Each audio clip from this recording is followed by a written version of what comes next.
Right, let's start. Hello everyone, welcome to the stream. Today we will be continuing where we left off yesterday again, as always. Yesterday I worked a little bit more on the GUI. We implemented this new window here for the rendering settings, so now I can enable and disable lighting through the menu. We can change the size of the voxel grid. But currently there are a couple of assumptions in the measure. That's why the texture mapping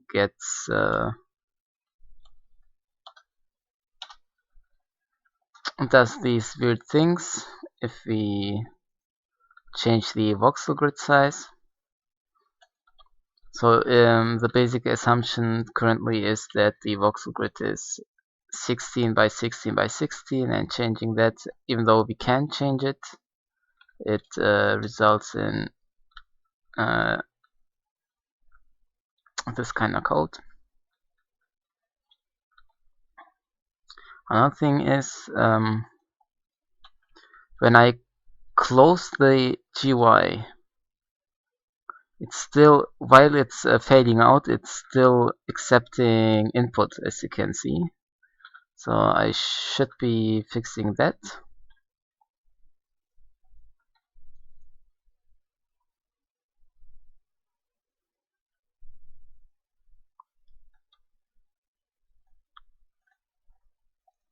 Although that is not that important for now. I can have a to-do list here.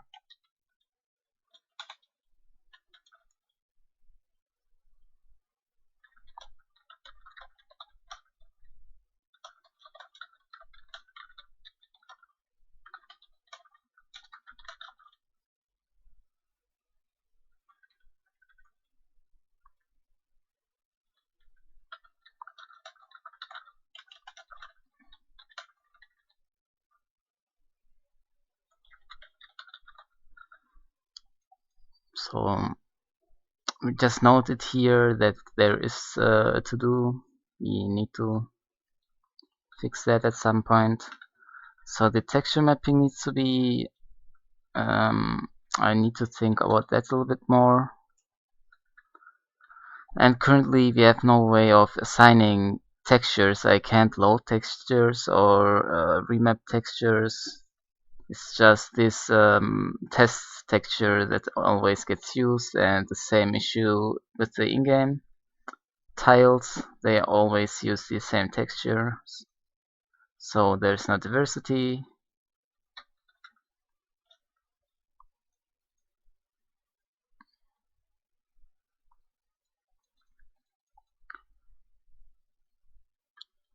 So to do the texture mapping correctly, I will need more information when I'm generating the mesh. Currently, we are not passing in any texturing information into the measure.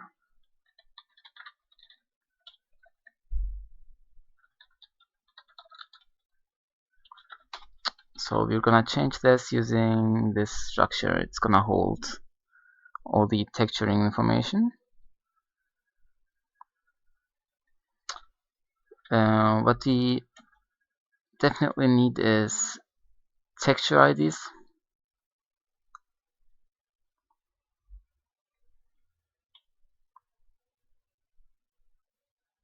Let's think about this.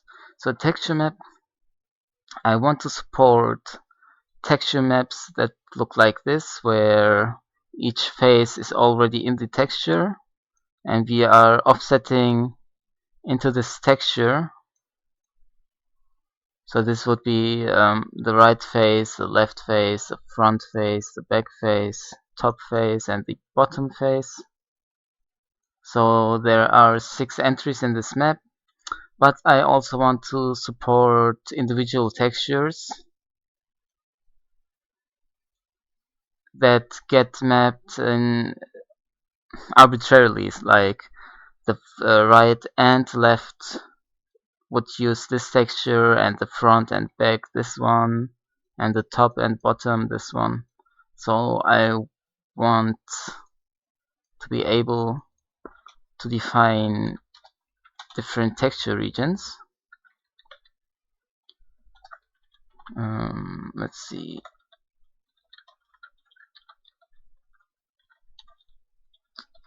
So we will have entries for the texture mapping that we will have different entries for each face, and their source can be either individual textures or a region inside a texture map. So they will have texture coordinates supplied with them.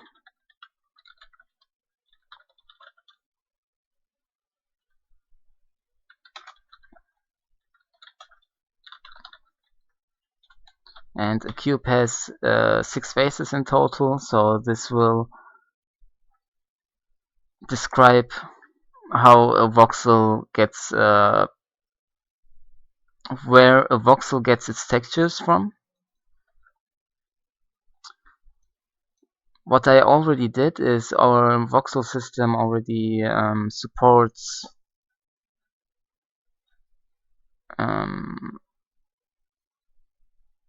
indexing different textures from for each face. So I can say that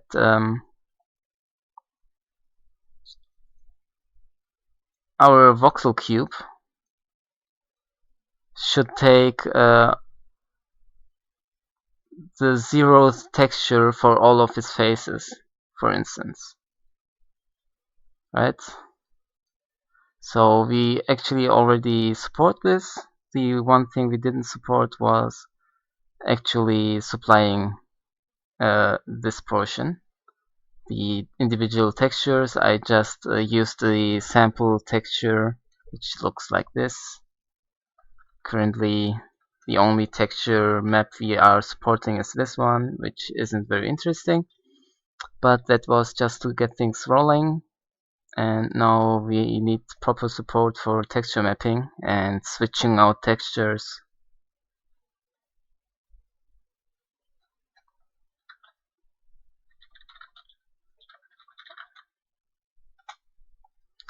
So this structure will allow us to do that.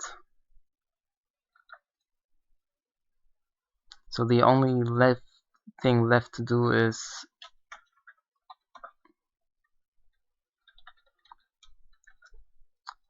to make this take a texture map. So let's call this texture map.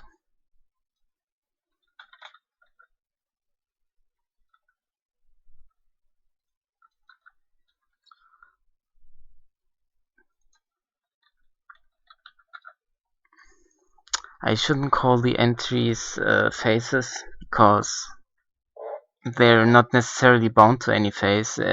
Each face can index any of these entries individually or arbitrarily, so they don't actually represent any faces. There are just 6 entries of them, so that each face can have a different texture in theory. And I only need I want to have a voxel system that only supports 6 textures. I think that's more than enough.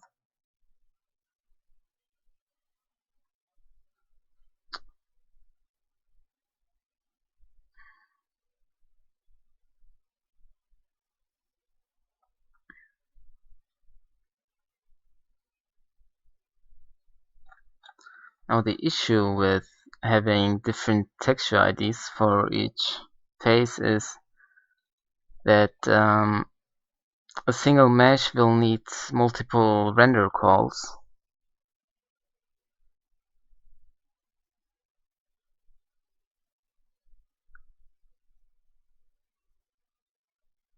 So maybe I do not want to support multiple textures, but instead they have to be a single atlas of textures, or a single. Yeah, I will start off with this version, and then we might change how this is actually implemented.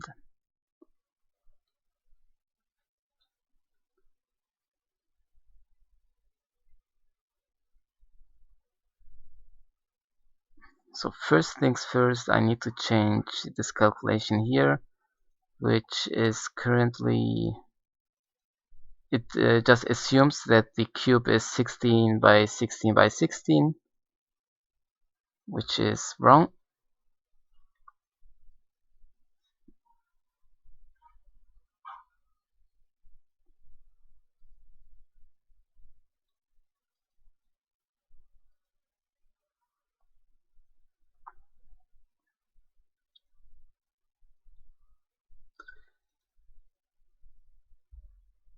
So do I know the texture index? Yes, I do. So you will just get the texture entry, which is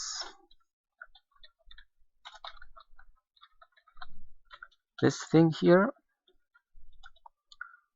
and then we can calculate the texel width.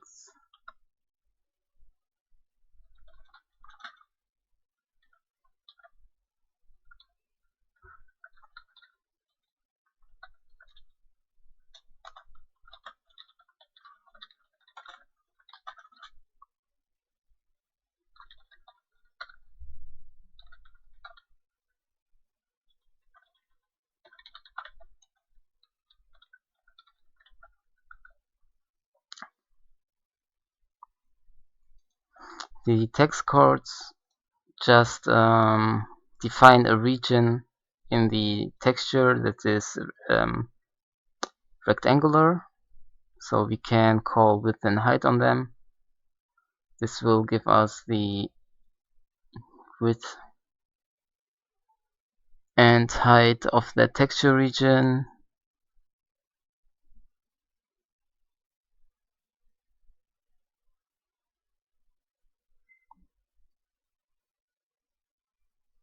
Okay, and then this way we map pixels to texels, basically.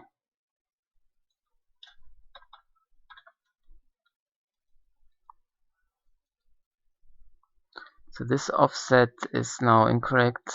We will be instead using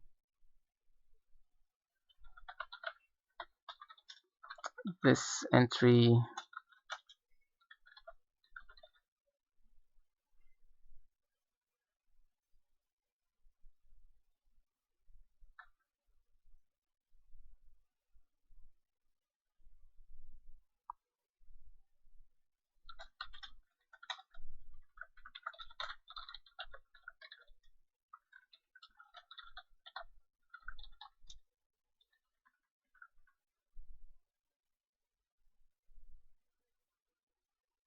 Now the rest seems fine.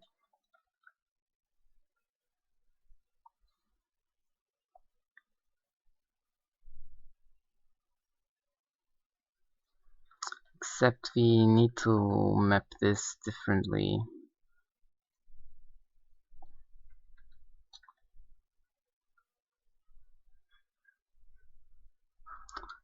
But for now this should be almost fine.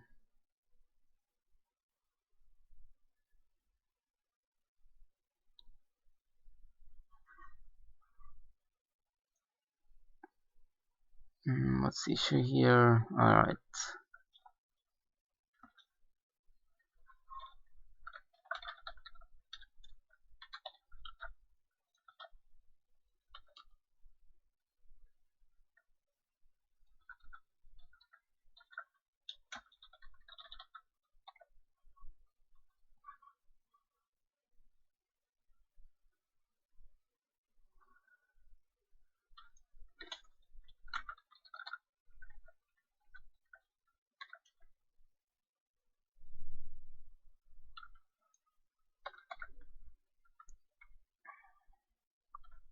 So now this takes a texture map which we don't supply currently.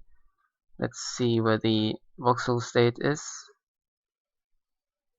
The voxel state now will have, instead of having a single texture like this, it's gonna have one of the texture maps here,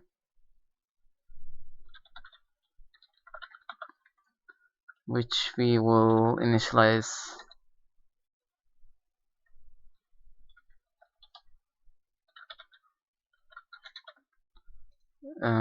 right here. I think this is where we are loading the texture currently,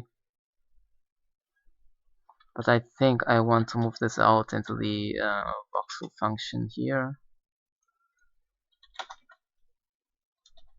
so the voxel handling will initialize its own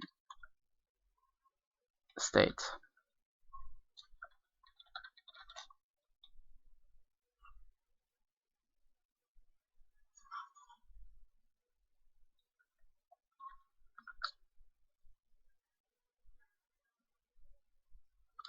I guess I could write a function that initialize the texture maps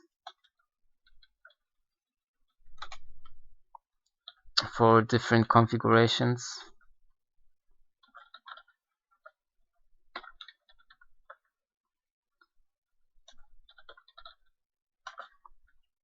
So I definitely need a version where I'm initializing texture maps when I have the default configuration where the map consists of 6 entries. So 1, 2, 3, 4, 5, 6. Just think of these all, as all having the same size, and these denote which each of the faces are. So this would be the texture of the front face, the left face, and so on.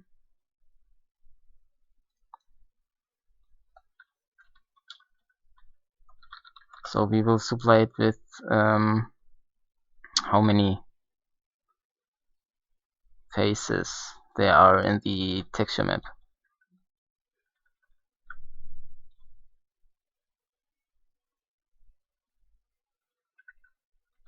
Or we will call this the make default voxel grid texture map.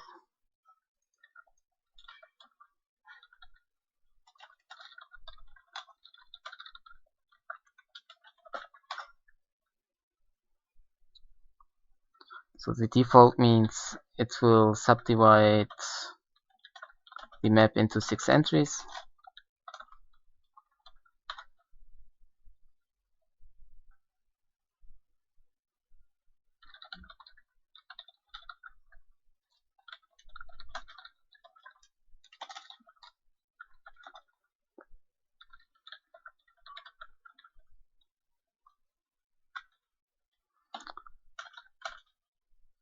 So the left is I times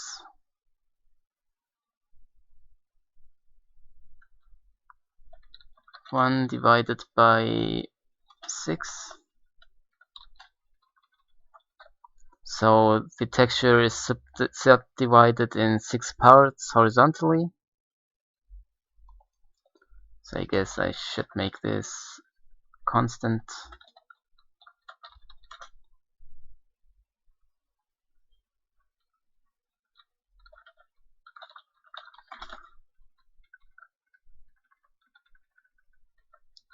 This is the subdivision width.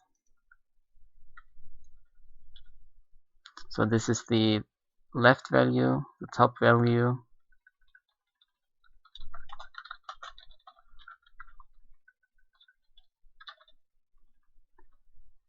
The top and bottom are always 0 and 1 in this case.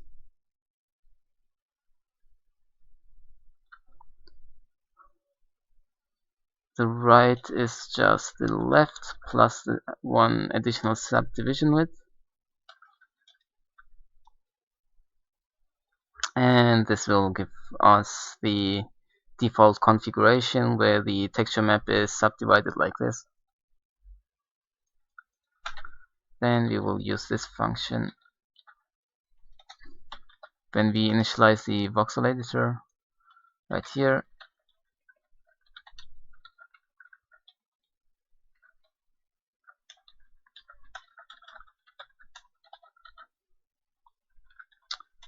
Yes, let's make this a little bit more readable.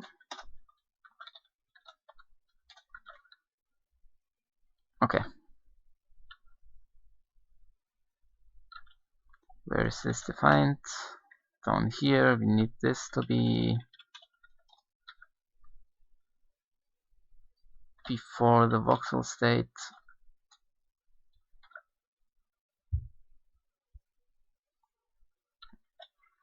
Now we can apply,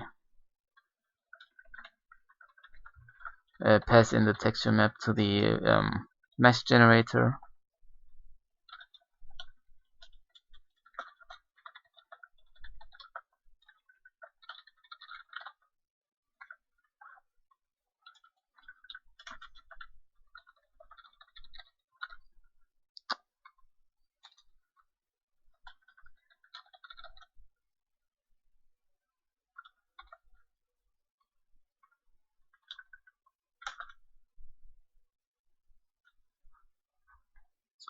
So this function here is kind of busted currently.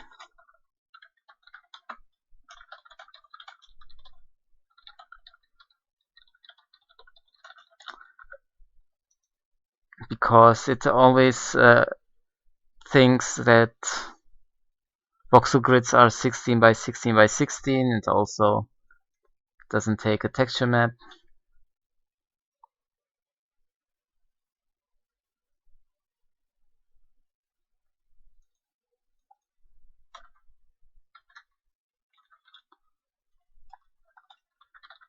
It should load the texture map from a file, but we don't have a way to save texture maps currently. First I need this to work, and then we can think about making this work differently.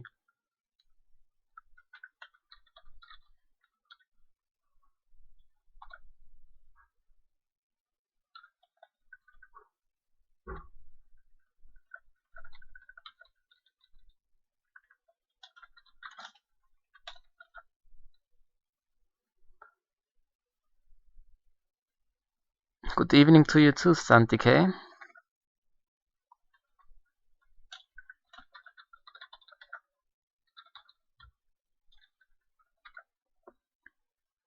Okay, the code is compiling again. Basically, if I did everything correctly, nothing should have had changed, but clearly we didn't do everything correctly, and I think I know what the problem is. Over here I pass in the texture, but the texture never gets assigned to the result.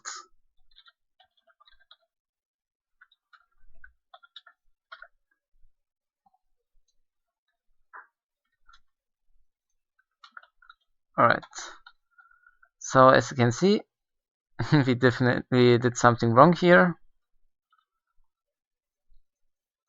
So each individual voxel now displays the whole texture map instead of displaying a single pixel of the map.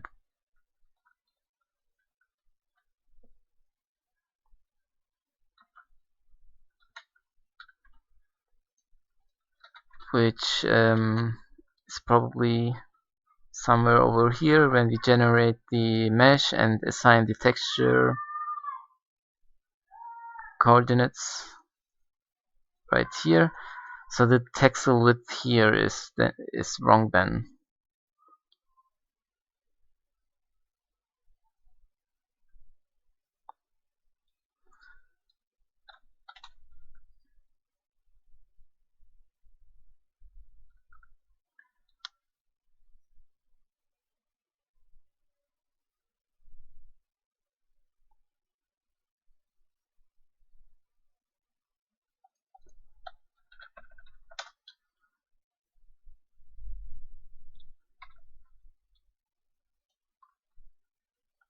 Alright, just to try this out.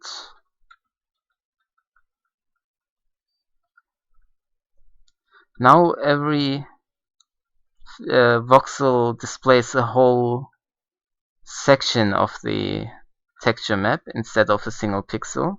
So we narrowed the problem down one level.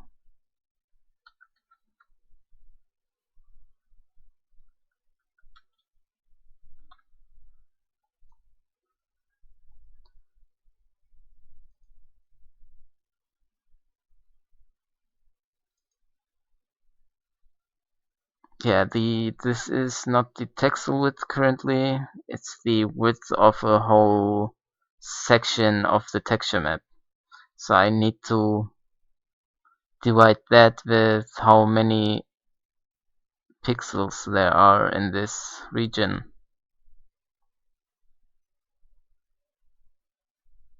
Instead of doing that, that would mean I would have to know how many pixels there are.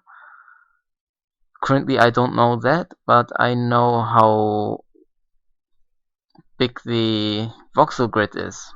I know the dimensions of the voxel grid itself, how many voxels there are in each row. So I will divide this width with this value.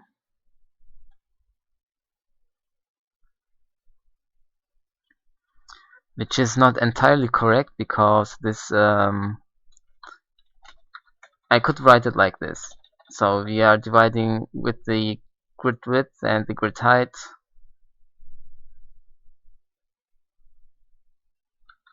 The problem with this is we are processing a plane here. So we could be processing this plane or this plane or this plane. And in those cases, like for the front face, this would be correct. We need to divide with the height, width and the height. But for this plane here, we would have to divide with the depth and the height. So I need to make this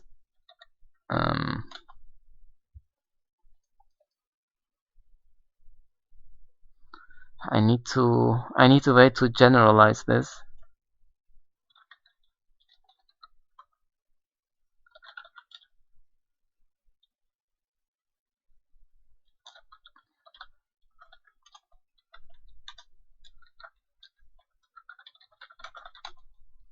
So we will be using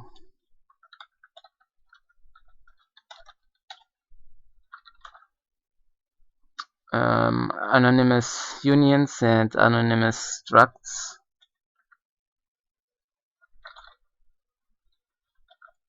So I can access these values also by index instead of by name. And to parameterize the algorithm here, I need a way to get a specific dimension by index.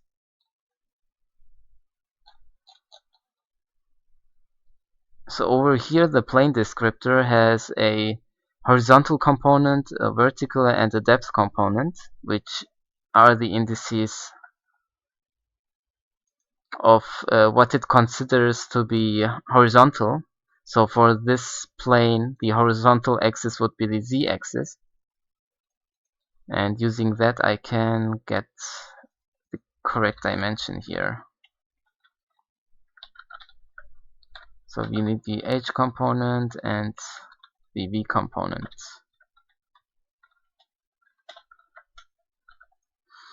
And this should now correctly map the faces to pixels, or the voxels to pixels, and it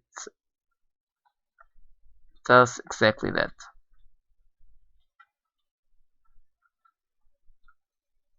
And removing voxels shouldn't change the texture mapping around. Nope. This seems to be working.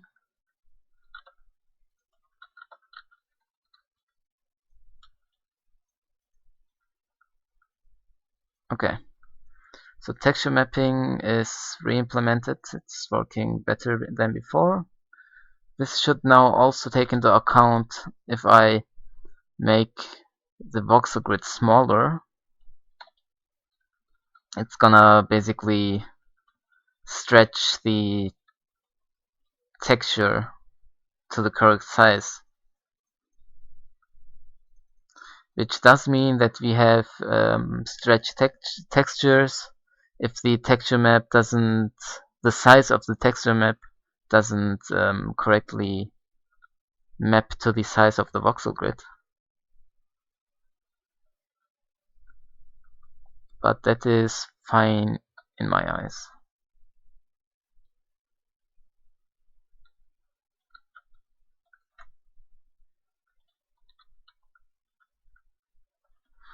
Right. Now that we have correctly parameterized voxel texture mapping, I can now build a new menu or a new window for assigning textures or loading texture mapping correctly.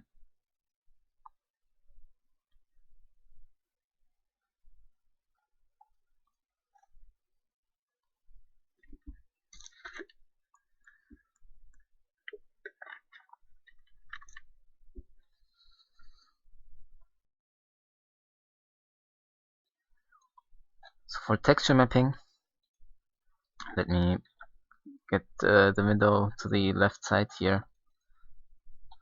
Also close a couple of tabs. There are way too many tabs open. Oh, I needed that. I will need the GUI inputs. I don't need.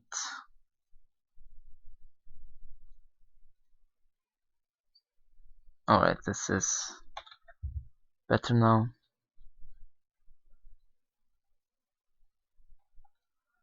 So first of all, I need a way to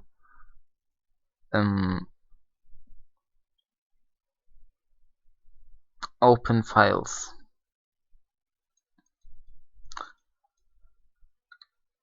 Currently, I can open files or get the contents of a file if I know the path to it, but I can't just say show me the getOpenFilename. I can't display a window like this where I can then select a file to be opened, which I need to be able to load textures in the editor at least. The game itself doesn't need that functionality, but the editor needs that. So we will have to double a little bit in the platform layer. The platform services reside currently in this file. So I will need a new function here, something like getOpenFilename.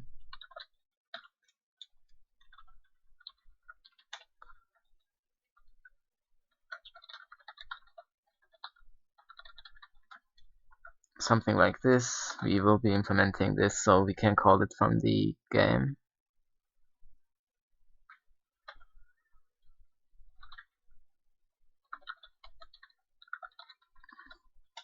I guess I should have written a file like this way earlier. Currently, the functions that I pass into the game are scattered around in the code, but that is fine for now.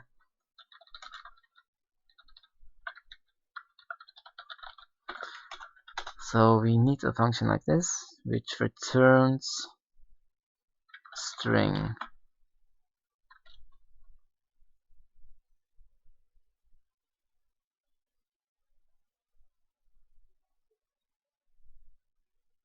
Should it return the string or the contents?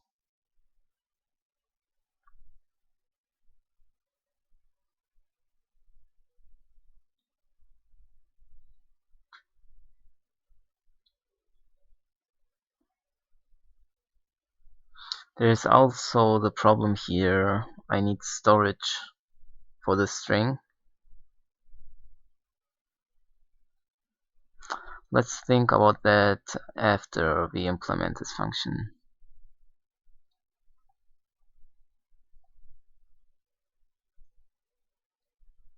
So I will definitely need to call getOpenFilename.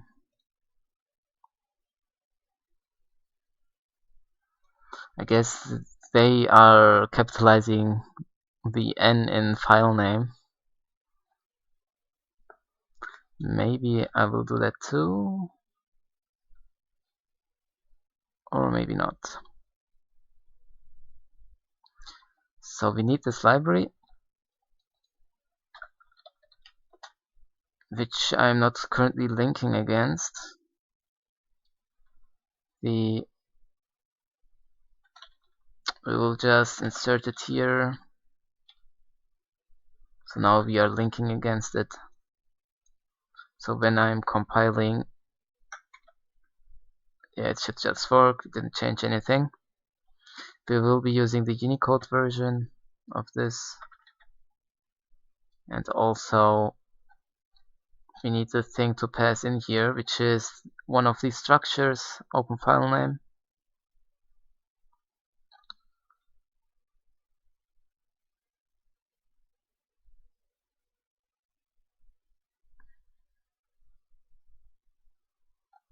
Let's look at the example code.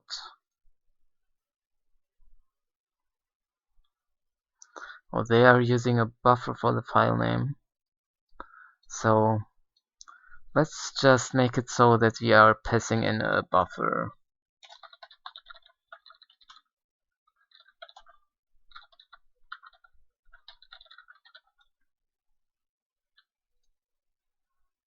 So I don't have an issue with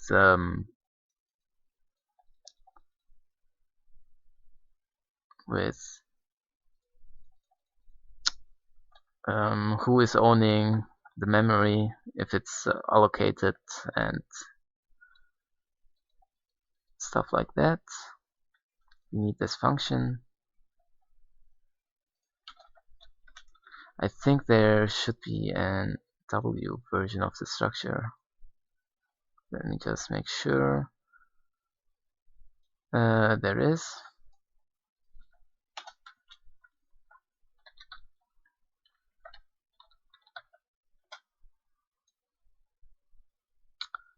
It has a bunch of entries, which I don't know if we need all of them. Let's see, what are they doing? We are zeroing this out.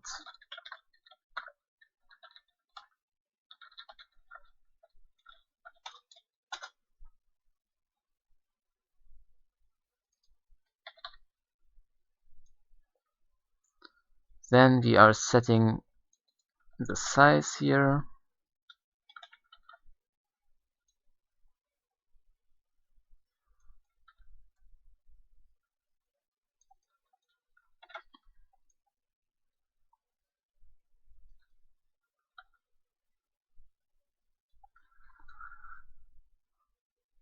Alright, where was I?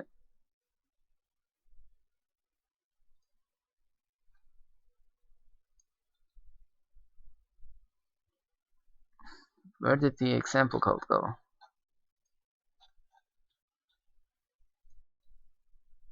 Oh, there it is.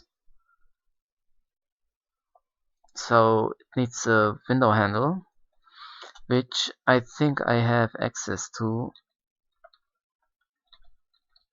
through this global here. So I need the app context and then the window, yeah.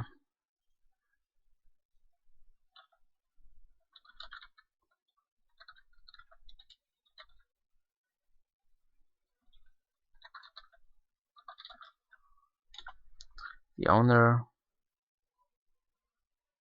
This is the buffer.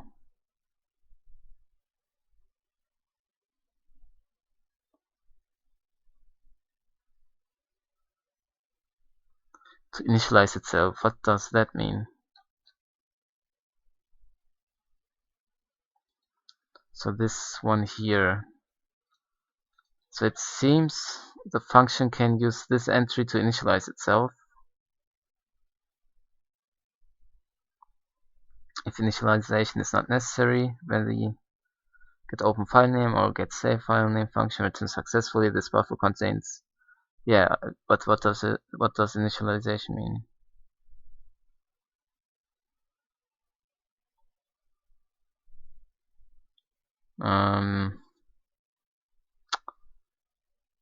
Doesn't say.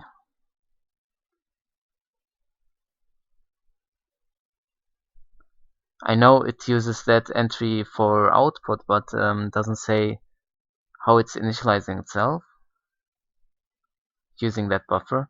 So I guess we will make sure that that doesn't happen. First of all, we're gonna assert that the buffer exists and that the file name buffer size is bigger than 0, so that we then can set the first entry to 0. This way, getOpenFilename won't initialize itself, whatever that means, using that buffer.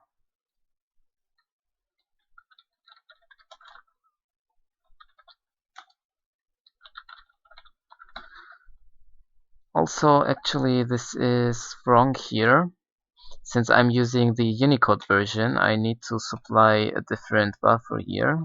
We will be using an internal buffer, and then we will be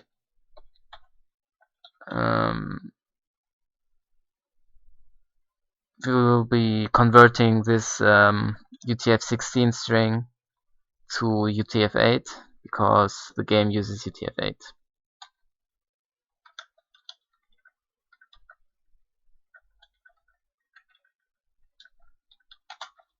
So I guess this isn't needed. Instead, we will be using this.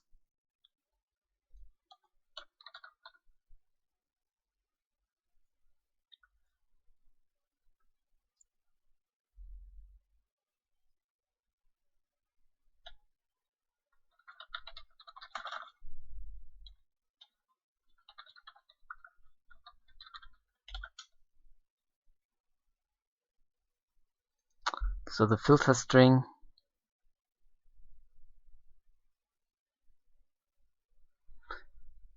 we should probably pass that in.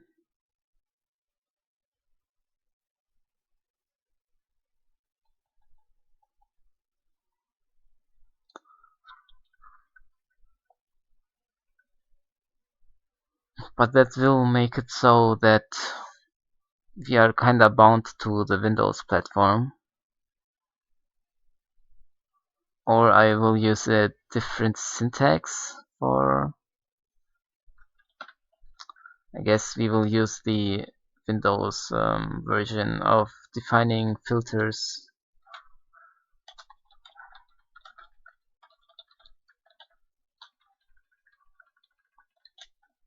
And then on other platforms, we will be translating the filter to their representation, if they have one, that is.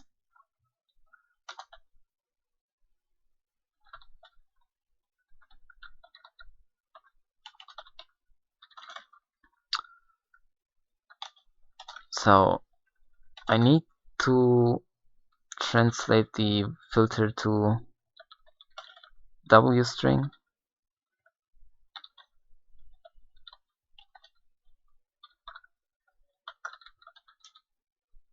And we will be passing the UTF-16 version in here.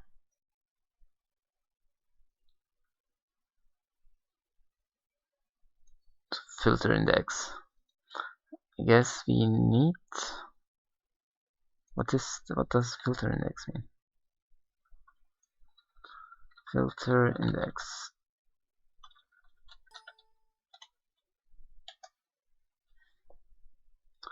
The index of the currently selected filter. Okay, so let's just say 0 always.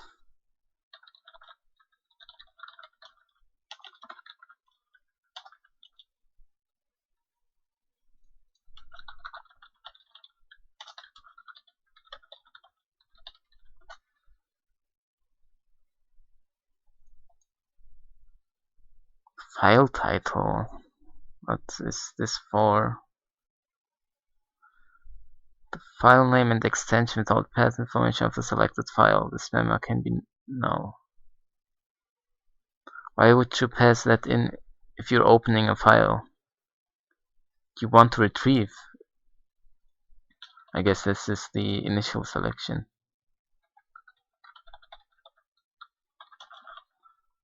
Well, if it's null and we zeroed the memory, I guess we don't need to set this. The initial directory, I might want to set.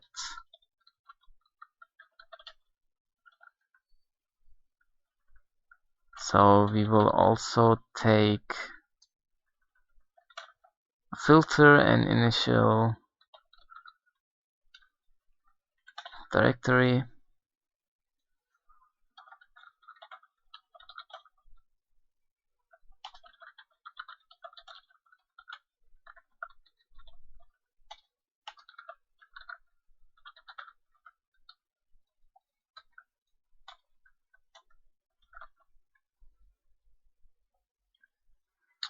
And the flags. Path must exist, file must exist. That sounds reasonable. What else is here?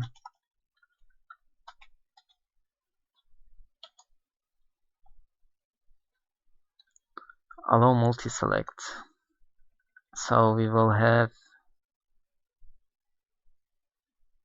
bool here.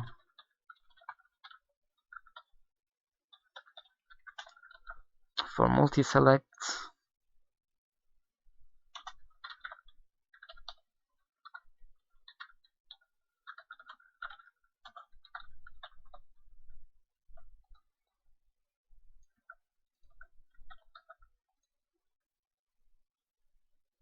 Create prompt, no.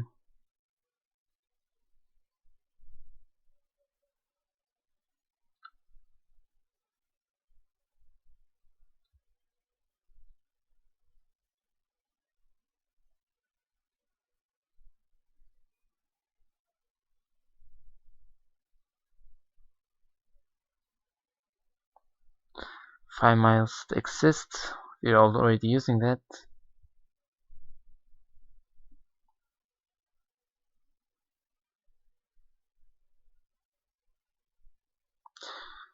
Definitely this. It shouldn't change what the current directory is. I guess this isn't always guaranteed. I think we will need to call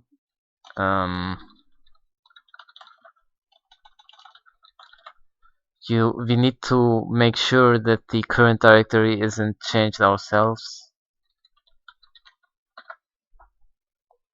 I think the function, for some reason, if you open a file using getOpenFilename and you change the directory, that will change whatever the application thinks its current directory is.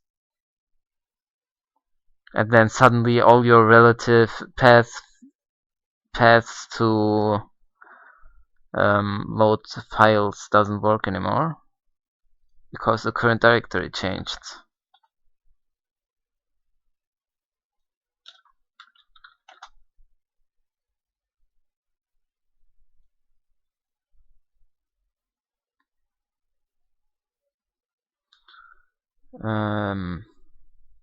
I don't need the module file name, I need the current directory. Oh, it's just called get current directory, I guess.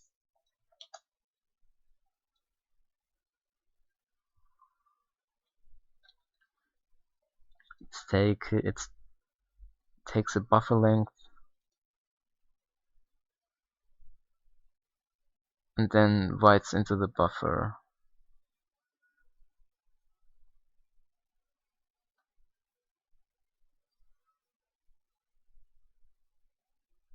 Number of characters that are written into the buffer.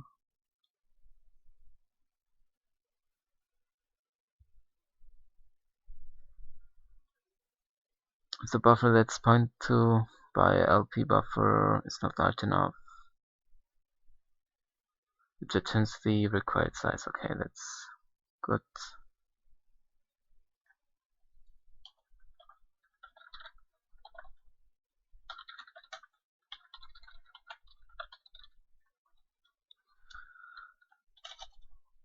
Let's say 512, even though I think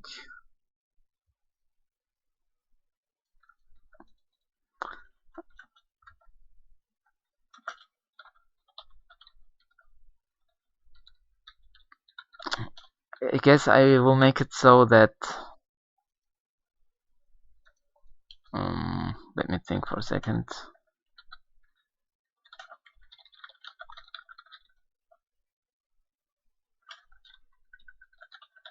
If the current directory is more than 512 characters, we will just accept that the current directory changes if we call getOpenFilename.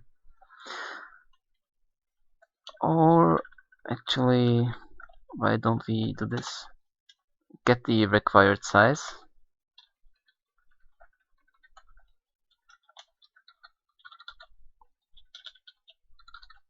by calling this without a buffer.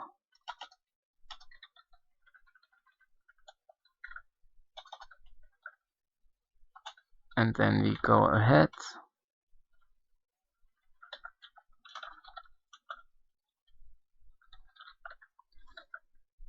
and allocate, and then we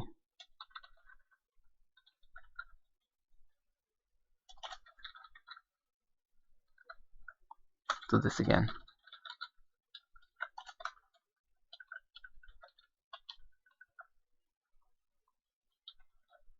So maybe +1, I don't know if that returns including the null terminating character. Okay, so I don't need to do +1. And we should make sure that it returns the same size again, otherwise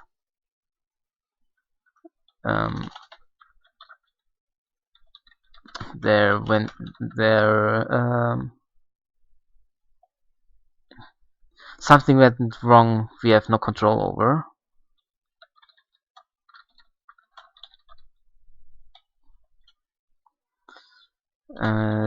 To do we break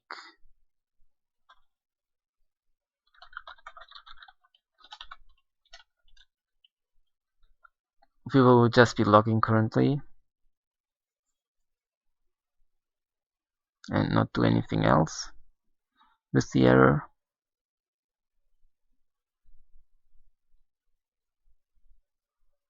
This should be unequal, since that means there was an error, or otherwise everything was fine. Get rid of these. At the end we need to delete this one.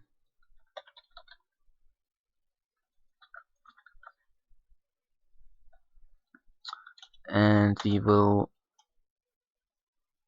before we delete, we need to call set current directory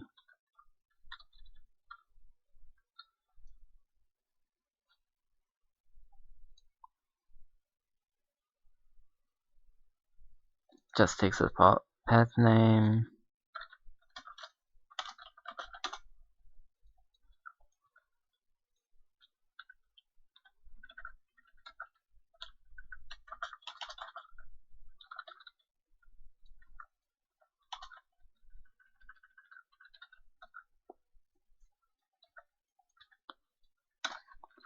we delete, and then we return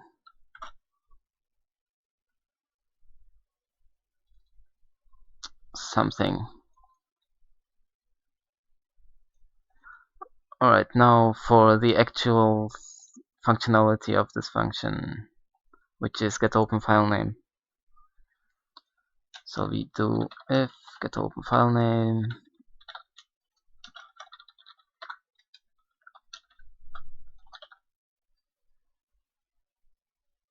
which means we got the file name here,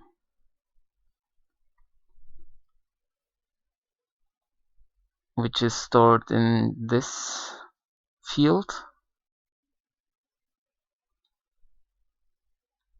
We will turn that into a UTF-8 string and return. So this function should actually be returning the size of the actual file name of the UTF-8 string, or I could make it return a string view.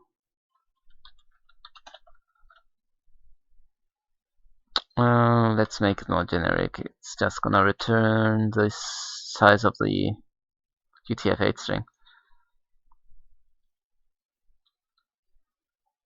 which means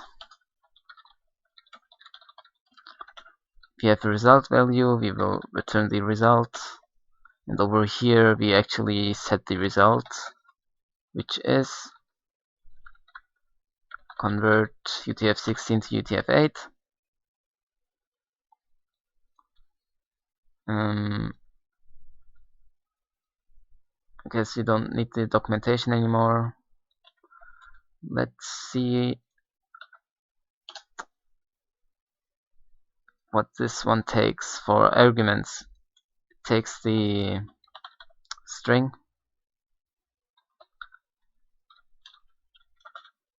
the length of the string, which I don't have. Does this exist?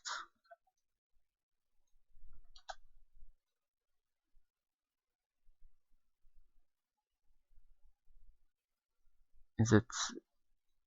Which one is it?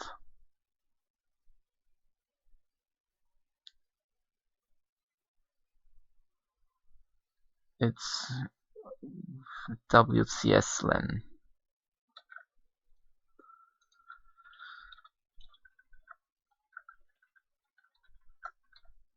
So we do this, and then the filename buffer, the filename buffer size. This will return. I guess I was using integer sizes here. Let's use integer sizes then. It will return the size of the converted string, which is exactly what we wanted. And that's it. This should work. There is one problem here with the logging function. I just realized when we're using the logging functionality in the platform layer, the logging function here, it uses a global, but the game code resides in a DLL, so the game code will never be able to display the log messages because there are two copies of this global, basically. One in the DLL and one in the platform layer. I could make this different so that this global only exists in the DLL, otherwise it's a pointer, a global pointer to the same entry in the DLL.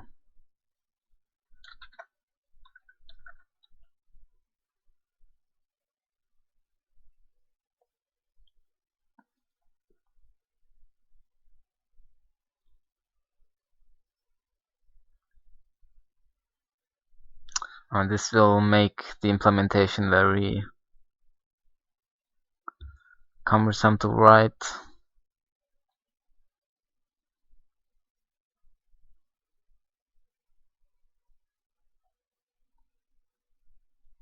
How should I solve this? I guess we will make this a pointer in both the platform layer and the game. and this value will just get rebound differently depending on whether we are in the DLL or in the game code, in the platform code, I mean.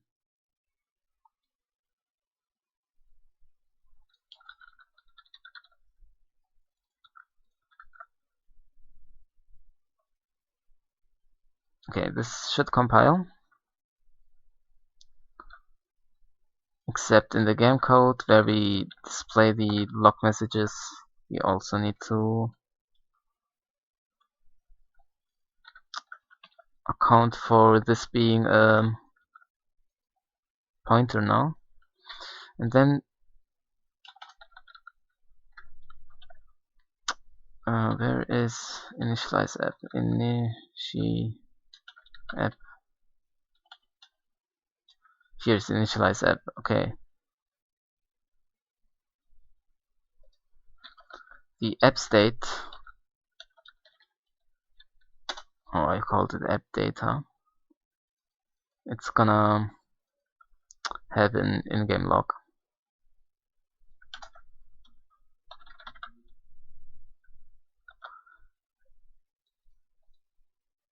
And this is where the storage actually comes from of this thing.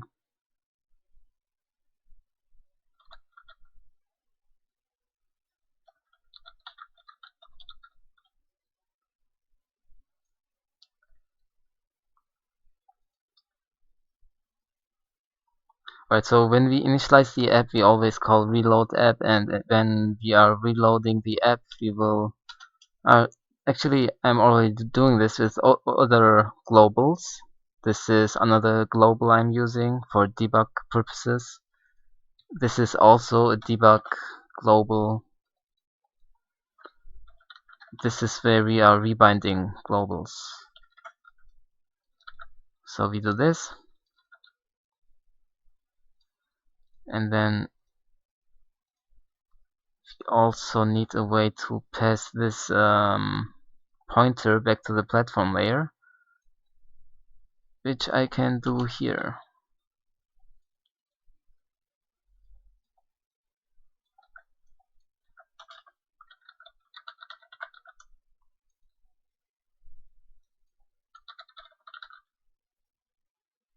Or I can make it so that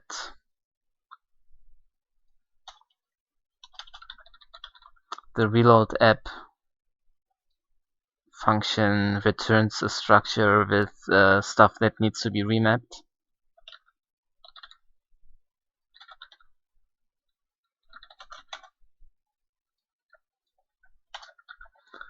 So the reload app function, where is it?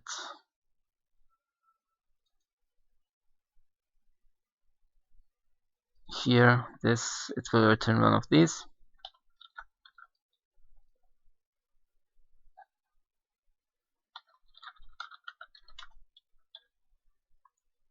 Which means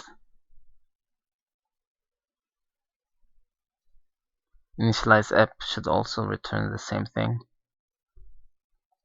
Currently, it returns a boolean value or int.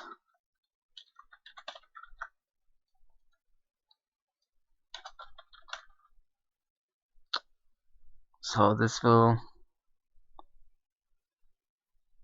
have a boolean field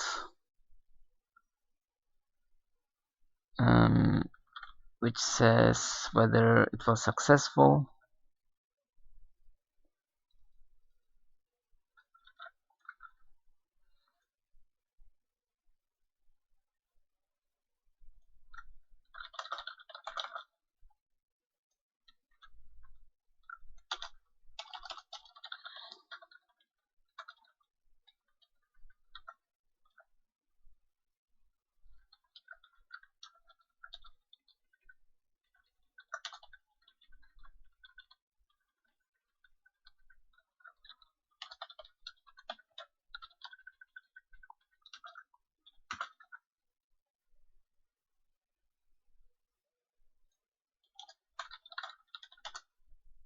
Then we fill in this remap info and return it when we are reloading the app.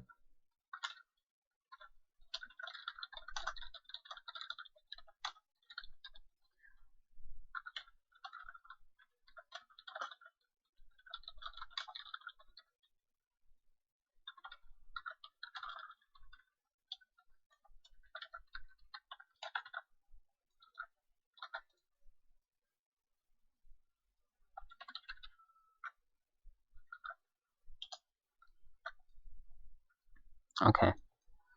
Then in the game code, when I call initialize app,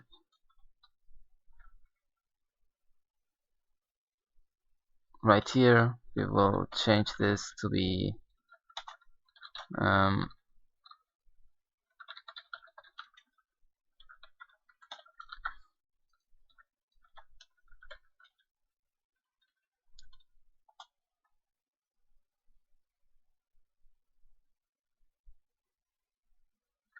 now we can go ahead and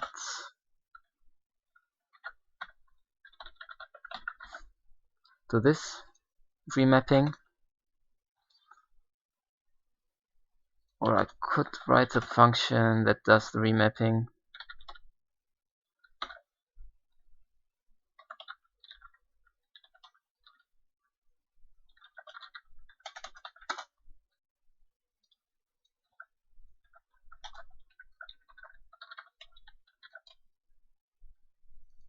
Since there are two positions where I want to do this remapping, we also do the remapping here when we reload the app.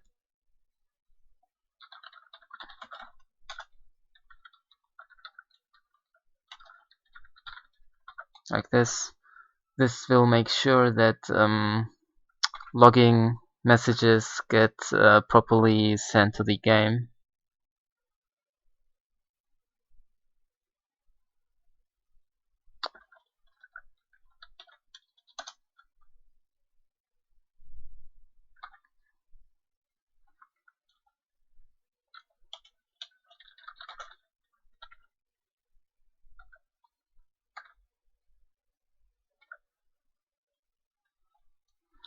So let's try this out. Let's try to send a log message from the platform layer and see whether the game can display it.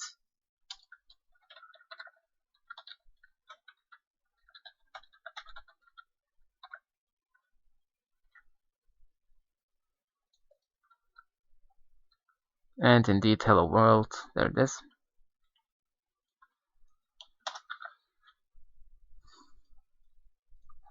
So now that we have getOpenFilename, we can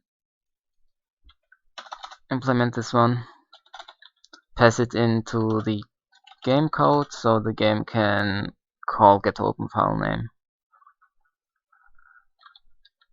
So we will be taking the signature of this function, do a type definition on it,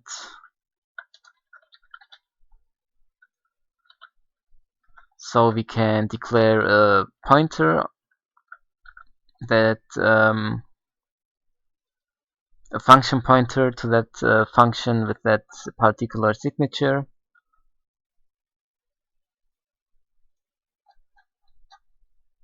Then in the platform layer, first of all, we need to include this file, Win32 platform services.cpp, and then we will be passing the pointer to that newly created function. Compile.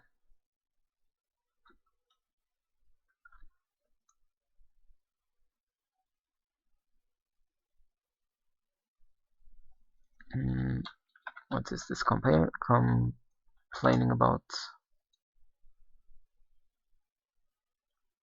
It's taking the buffer length first and then the buffer. Okay. So this needs to be 0 and then nullter.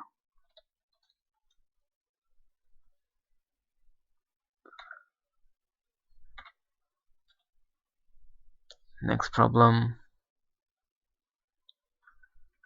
This needs to be a pointer.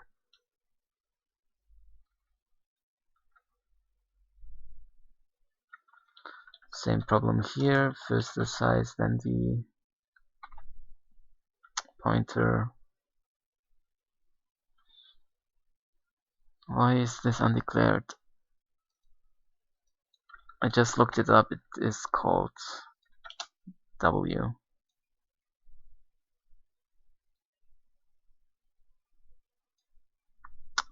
Let's see. There it says the Unicode name is OpenFilename W.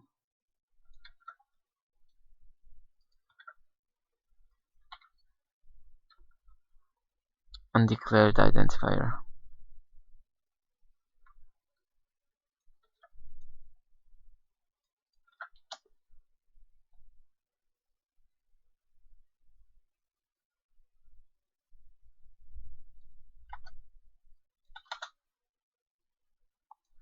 Does this reside in a special header? Oh,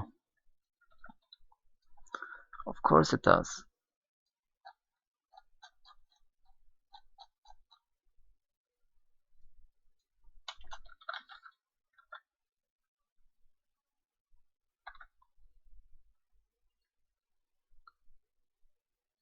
What syntax error in the platform code? That can't be right.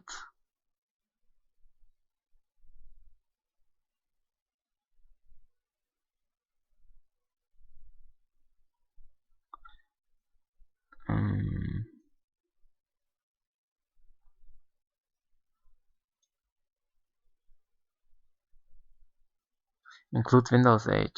So I don't need to include it myself. I'm already including Windows Age.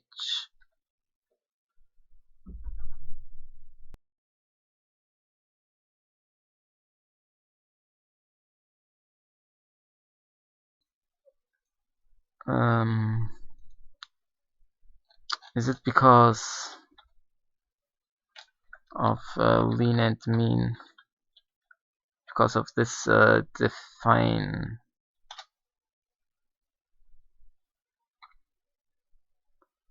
It is because of Windows lean and mean. Yeah. So I can't be using Windows lean and mean. Does this hurt my compile time? Let's see in a sec.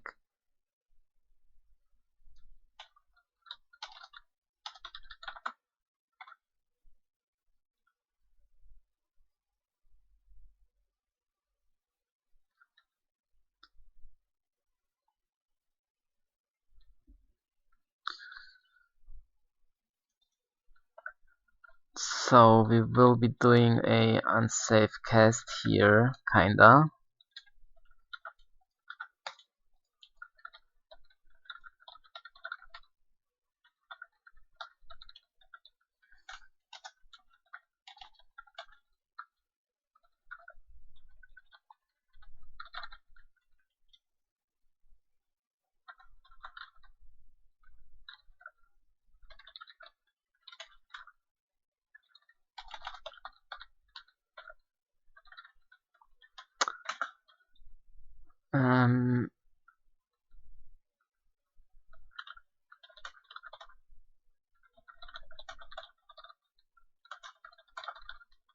But this static assert will make sure that this reinterpret cast is valid.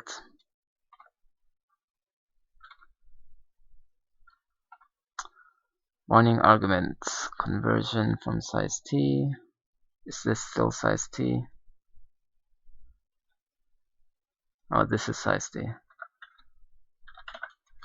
It's fine. I guess I can do a safe truncate here, which will assert that we are not truncating a value that can't fit into a int32. And then return conversion from size t. Right. Okay, this is working now. Let's try to open a file in the platform, in the game code, I mean.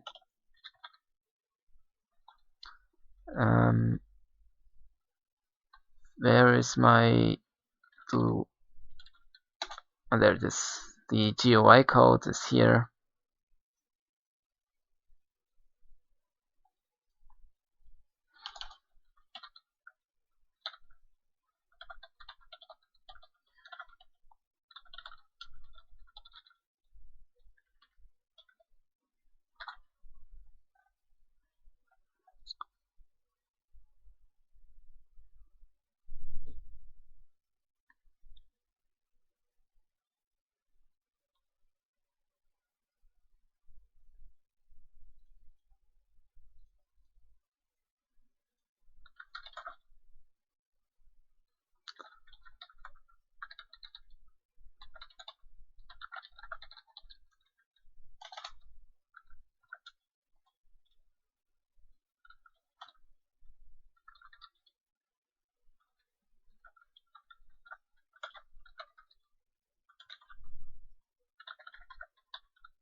Okay, getOpenFilename takes a filter. We don't use one.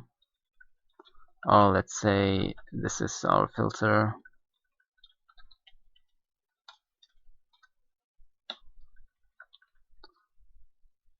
The initial dir. Can I pass in? No.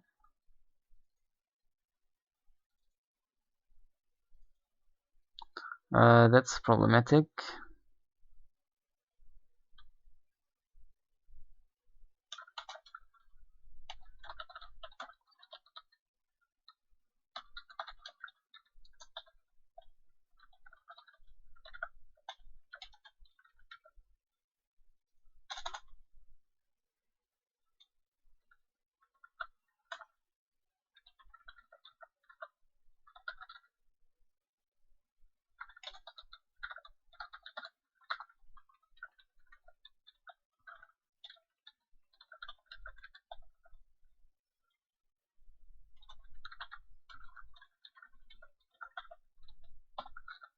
Okay, this should be working now. This will be null if this is null, otherwise we are allocating a string and then passing it, the pointer to it into this variable. So we are passing null here for the initial dir. Multi-select is false. And then the file name buffer and the size.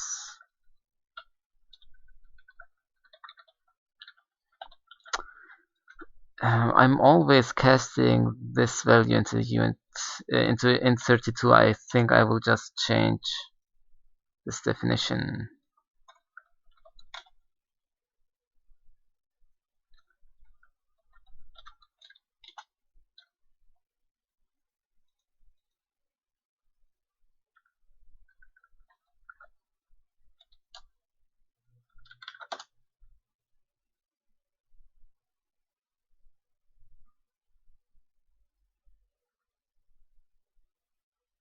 Yeah, I guess, which means I should get rid of any lines that contain that.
Okay, I'm not using it currently, but that's fine. I just want to see whether it's working. So if I click on this, we should get a access violation. It's totally planned.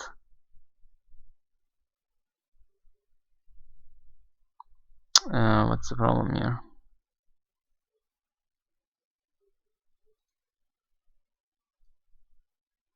Call stack.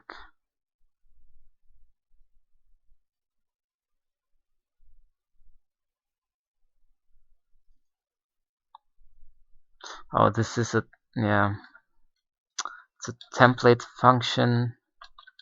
Doesn't need to take size up.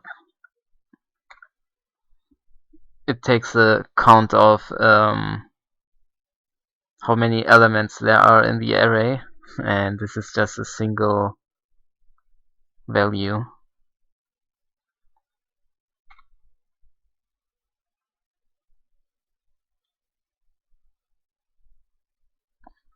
I guess I should have a version of this that doesn't take the count.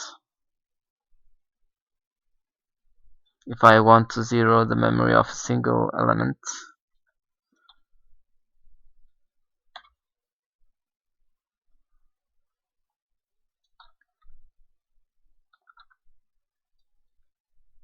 Okay, so this is our getOpenFile menu. And since this is a dialog that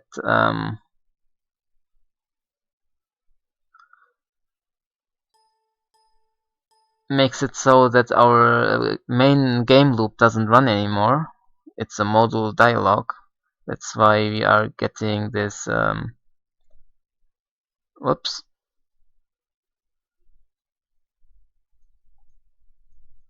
Oh god.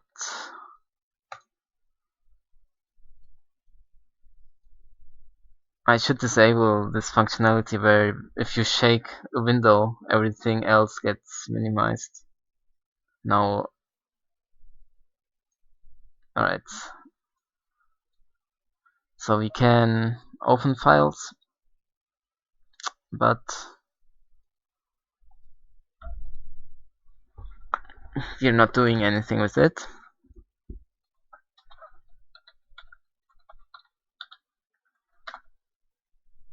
So if we got a file name size, it means we actually selected something instead of canceling.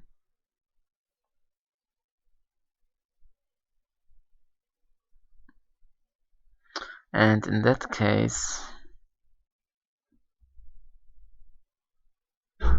we are gonna load the texture and change the mapping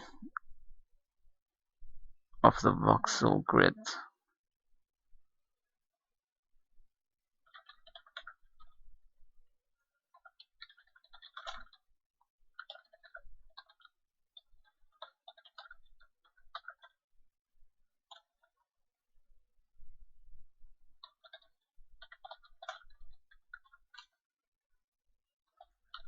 Let's try this.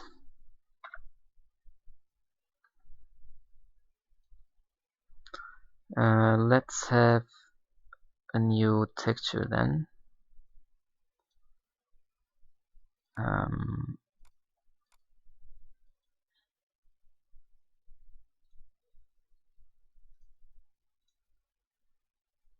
This is the texture map I'm using currently. Let's change the background to an ugly red just to test it out.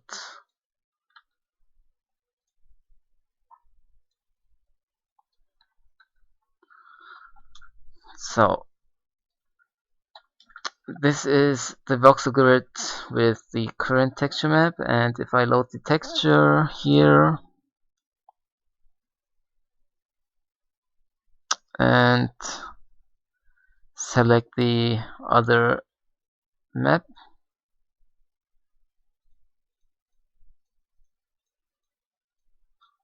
what is this?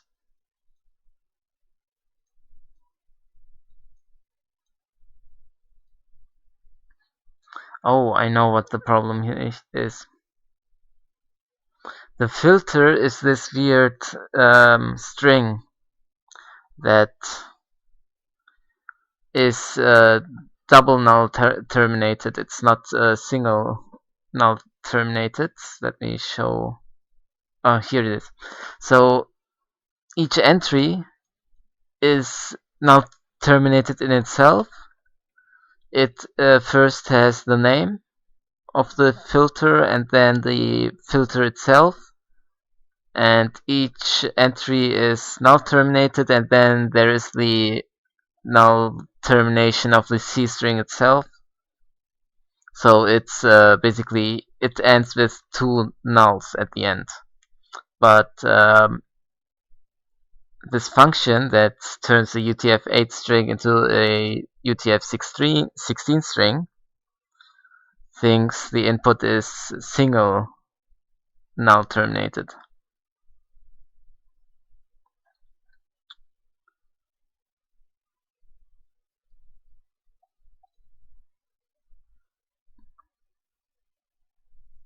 So I guess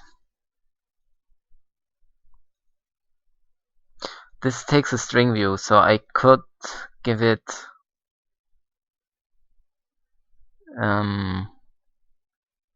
I could manually set the length of the string, and in that case it won't think that it's single null terminated, which means I need a function that can count double null terminated string lengths.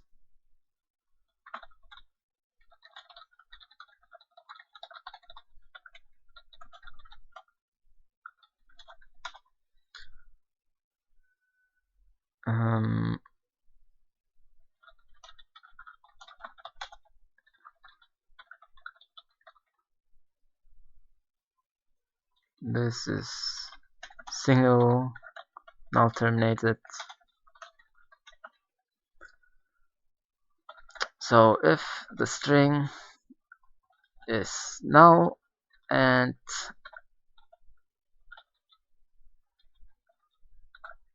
the next entry is also null or 0, we break, otherwise we increase result, we increase stir. Is this correct?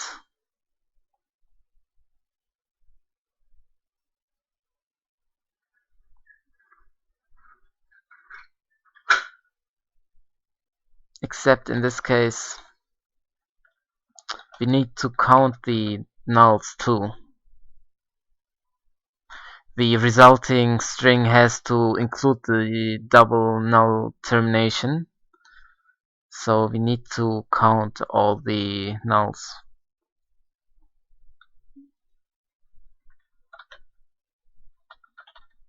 So we will call this double null terminated string length inclusive. No. It's a very descriptive name.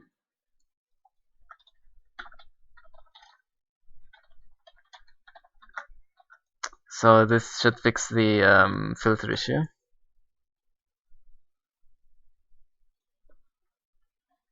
These are the kind of stuff that you need to do if you're dealing with the Windows API. And now the all filter doesn't have a random Chinese character, since it's not reading arbitrary memory because we didn't null terminate correctly.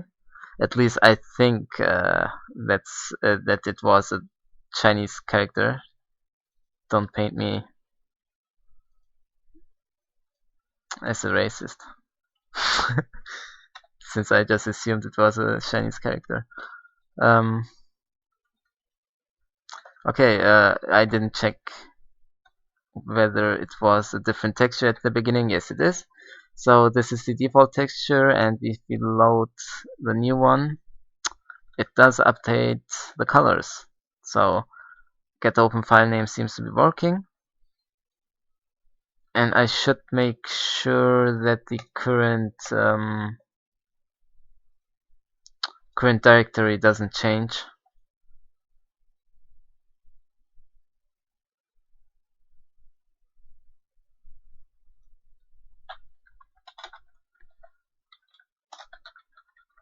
So if we are in the debug build, we will get the current directory here.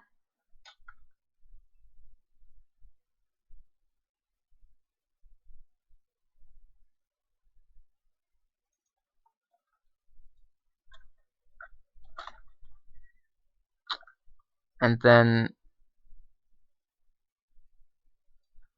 actually I need a new storage here.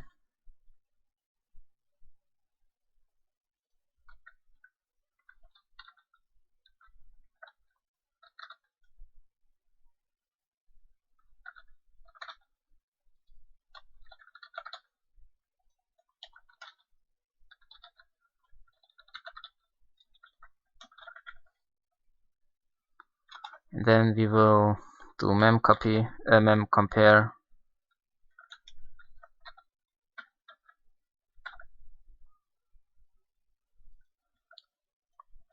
of these two directories.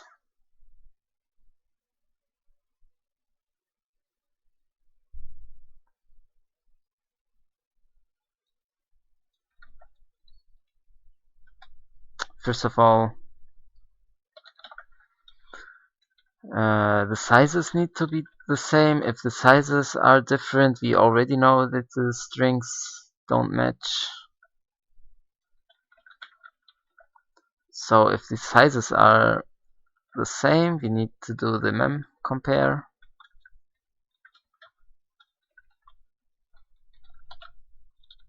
And if this is also unequal to 0, which means the strings are not the same, we will log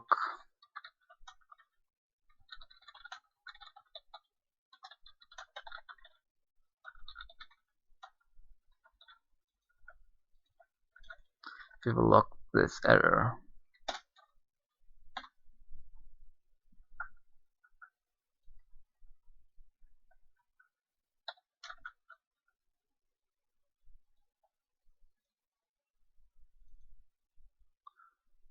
Get current directory W failed. Current directory change after. Alright.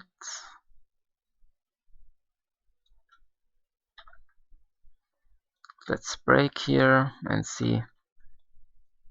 Well, it doesn't seem to fail.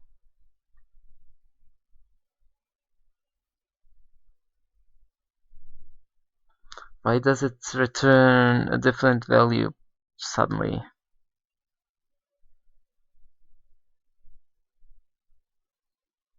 What does it return?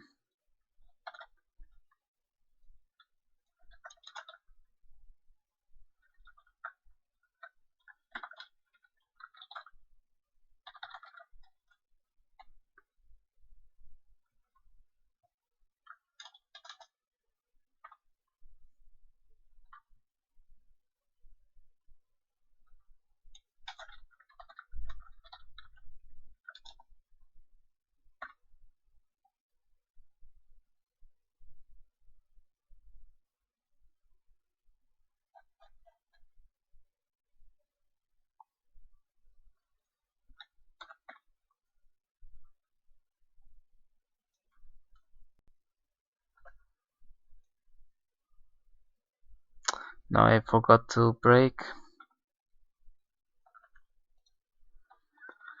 Right, then is suddenly 6.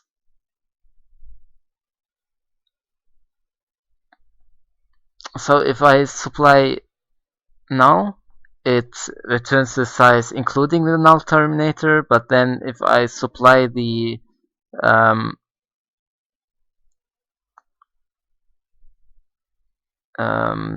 destination buffer, so it's gonna write into this buffer the current directory, it returns the size not including the null terminator, which is very intuitive, definitely. So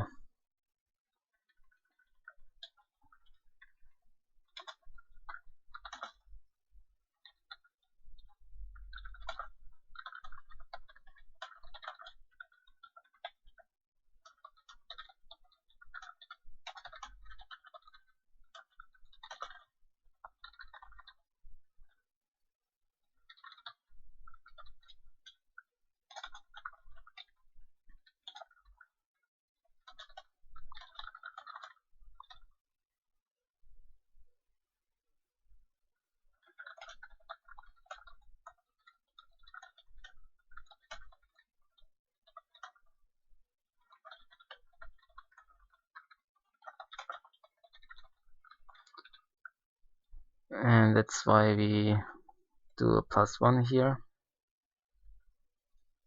right?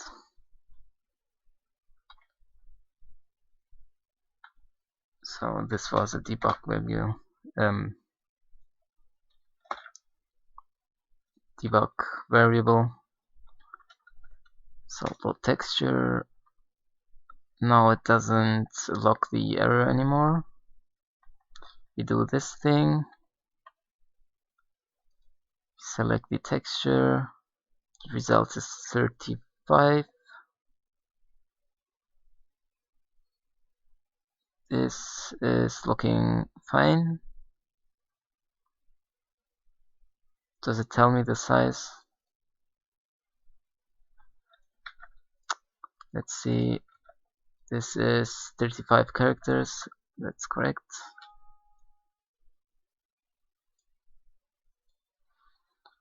And then we set the current directory again. It succeeds. Okay, we delete from current dir and then we read from it after it. You shouldn't be reading after delete.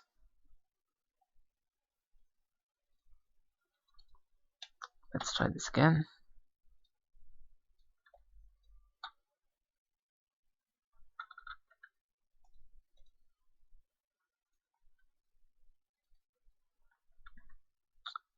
The new size is 7.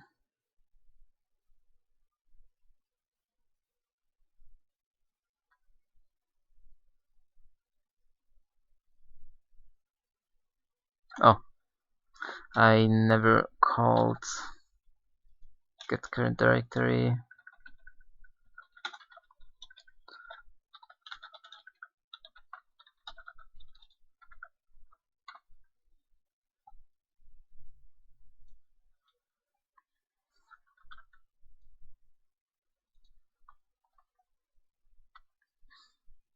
And they are the same.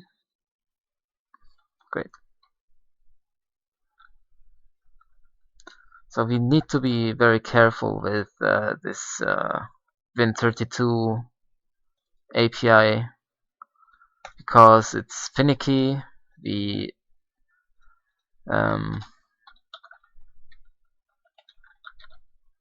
need to be a little bit paranoid because this is the kind of bug that if we didn't check that the current directory doesn't change and later on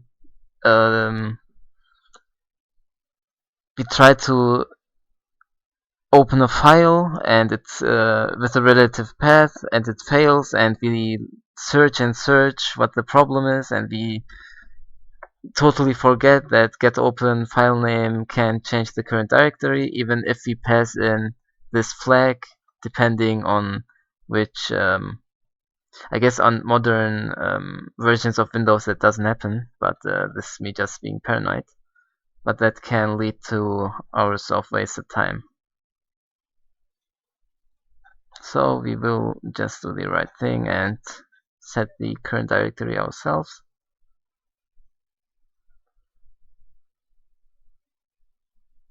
So getOpenFilename works, and we will write the same version, similar version for getSaveFilename.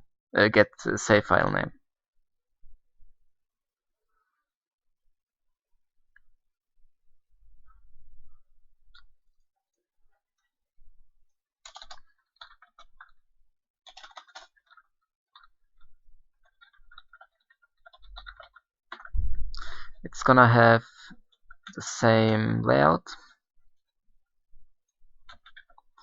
except multi-select.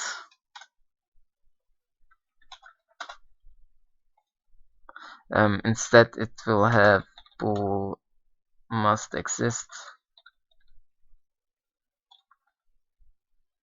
Oh wait, that doesn't make sense.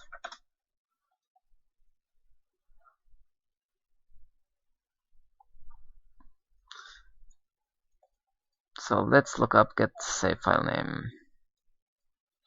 Was there a link down here? getSaveFilename. It also takes the OpenFilename pointer, so we can recycle most of this code.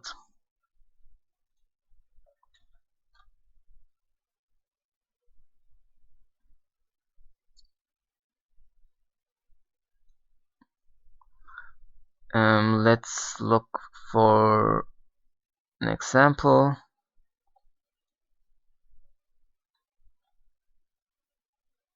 What does the enhanced meta file have to do with OpenFilename? But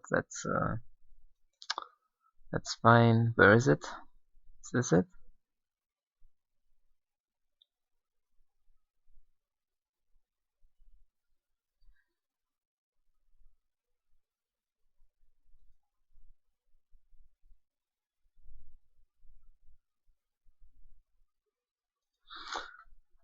Okay.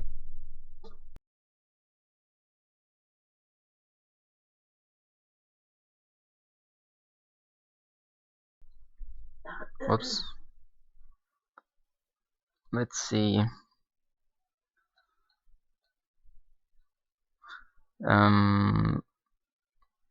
Override prompt. Here, cause a save as dialog.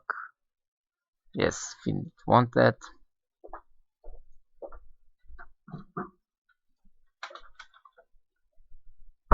File must not exist, but path must exist is probably fine.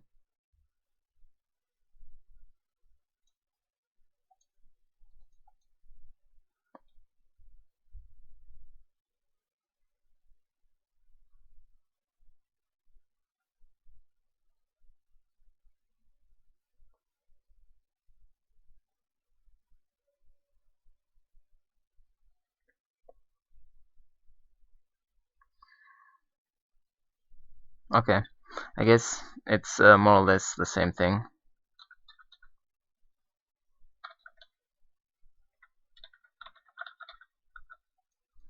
So we call getSaveFilename, and the rest is pretty much the same. So to make this future-proof, I should probably write an internal function here.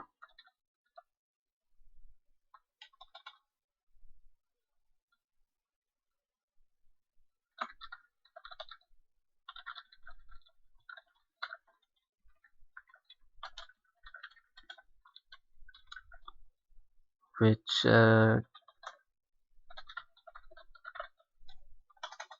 gets a bool passed in, since almost all of the code is the same. And if I want to update one of these versions, I want the other to reflect the same update. We will refactor them into a single function, and it's gonna look like this.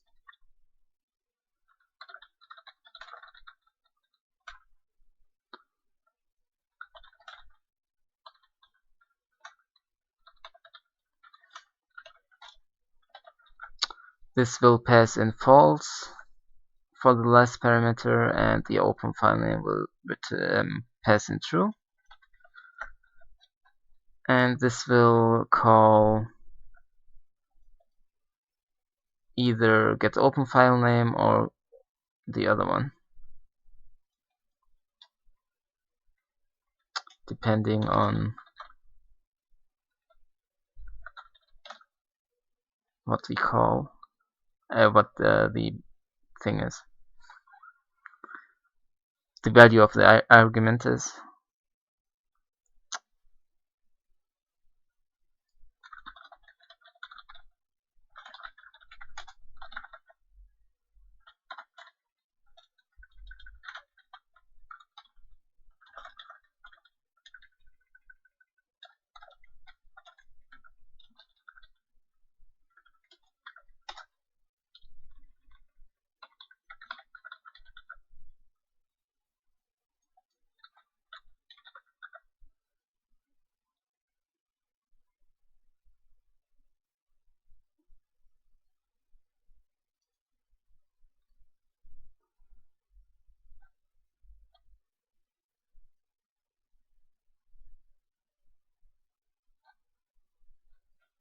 Alright, this is looking fine. Except we need to change the flags depending on whether it's open file name or save file name.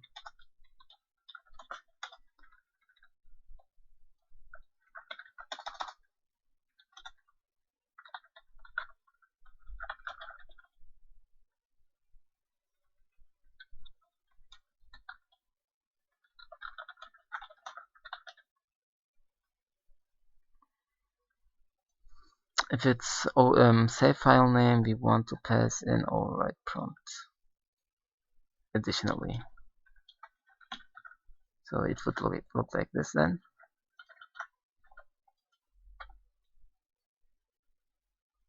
Right, it's compiling. Let's make sure that nothing changed. Indeed, it's still working. Then we will pass in the get save file name function to the game layer,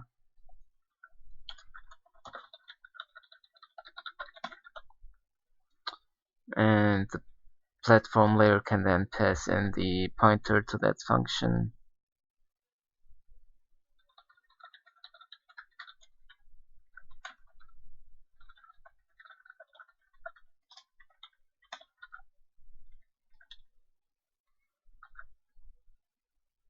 Now we can open dialog prompts for both saving and loading.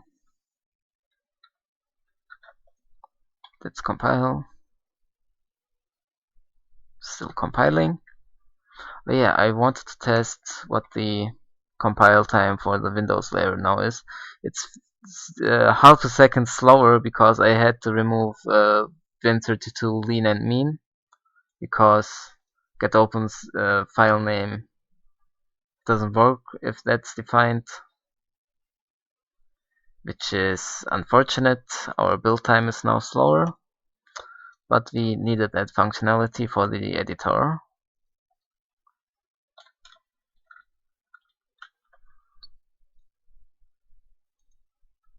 Alright, this is working.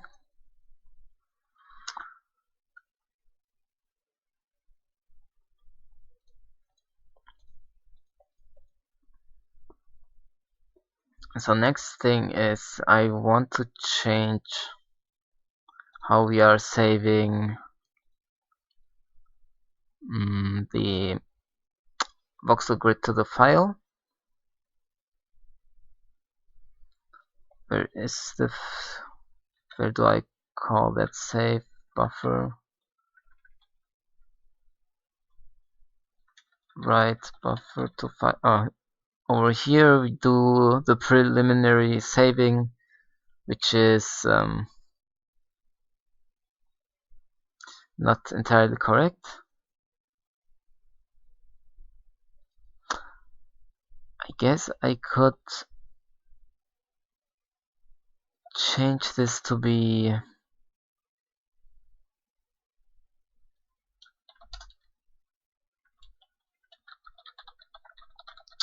this instead, and this will also then store the width and height and depth of the grid into the file.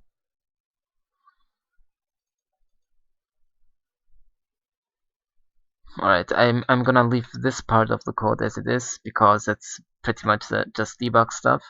Instead, we will have a new function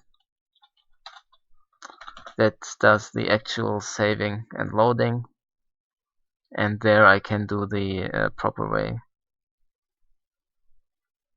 Let's see.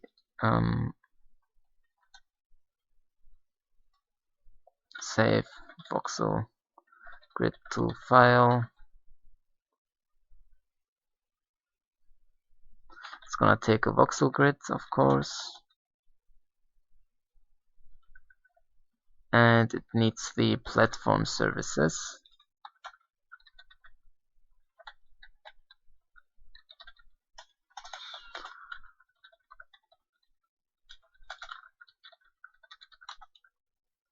Then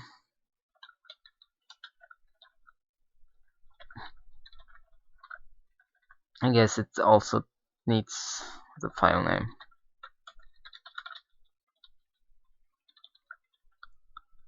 So the file name, what is write buffer to file? String, file name, buffer size, okay. File name, grid, size of voxel grid. That's it.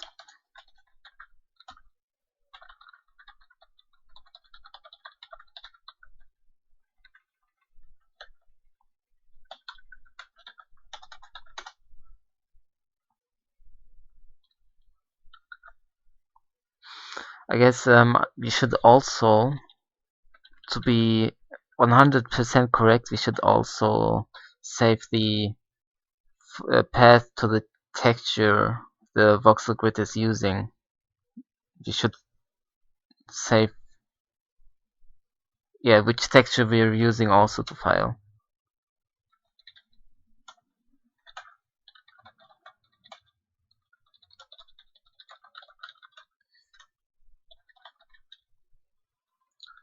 Currently, we will only load and save the geometry of the voxel grid.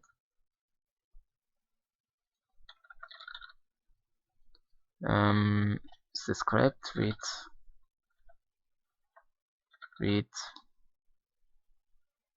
buffer, read file to buffer, it's called.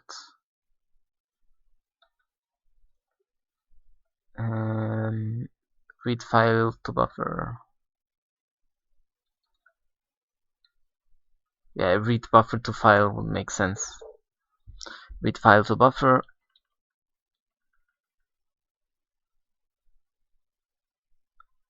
Yes. It's probably returning a bool. No. This returns how many bytes it read. So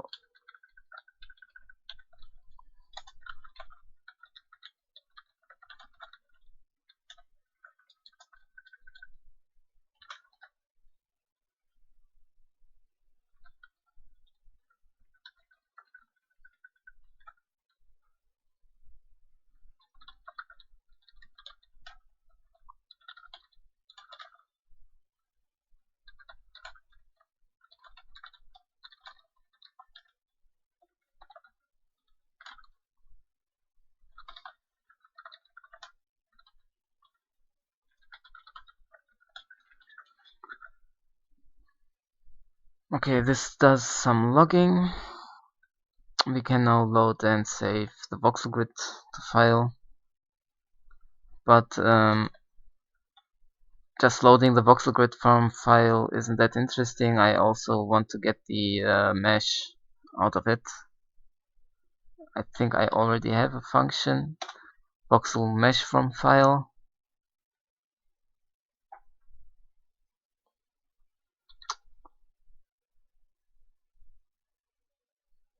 Oh, this is something different actually.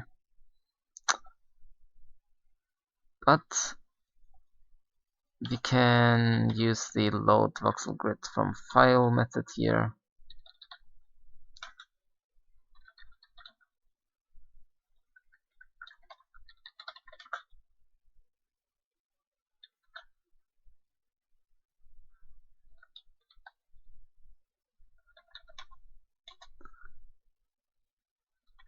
This is the wrong function.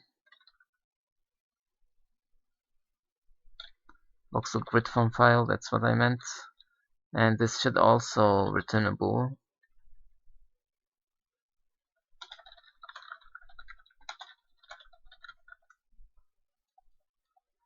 So I can do a check here only if we did load the grid.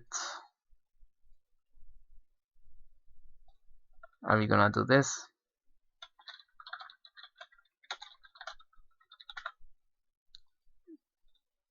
I guess it's supposed to return a mesh ID. Yeah, this simplified this function a lot. Writing this a different way. But I think since I just changed the voxel mesh loading, it will mean it will actually fail. Yeah. And in game now we are not rendering the tiles anymore. The reason it failed is because the thing we are trying to load isn't actually laid out the way this is trying to read, since that's the old version of the saving code and loading code, and this now uses the new version.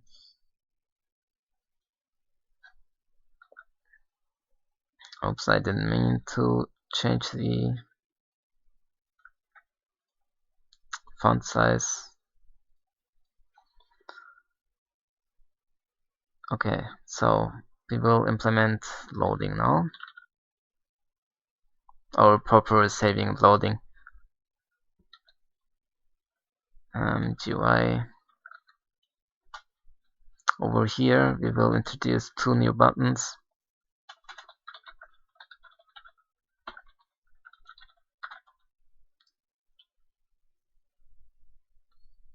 You then will get and save file name.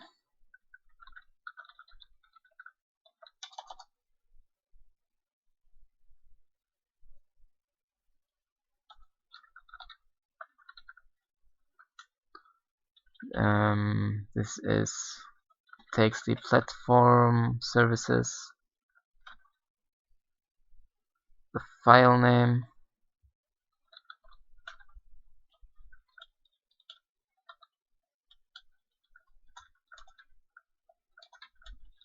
file name buffer, and it takes the grid.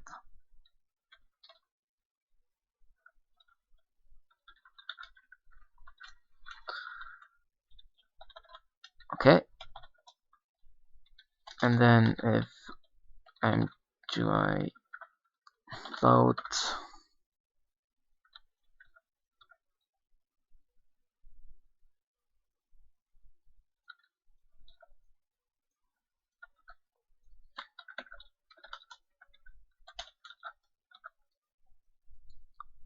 load voxel grid from file, it's called.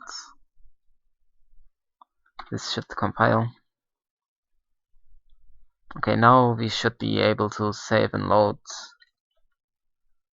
voxels with the new sizes. We can save and load non-box shaped voxel grids, hopefully. Let's try it out. Save. We will overwrite tile.raw. Alright, let's try to load.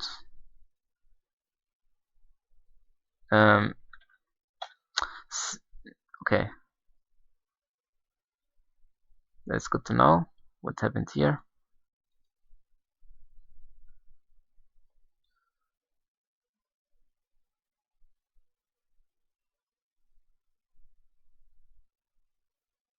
$125. Oh, okay. That is because I accidentally made the width too big. So we need to clamp this.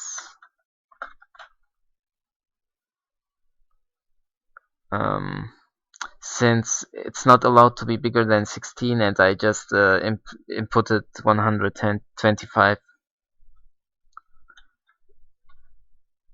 Cell max cell,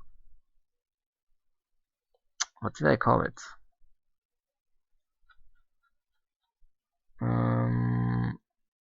This.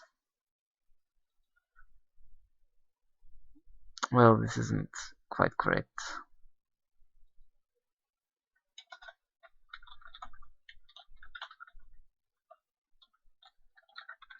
I should do it like this. And this then becomes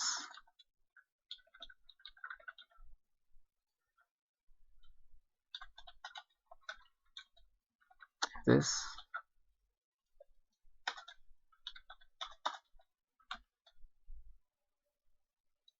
And this becomes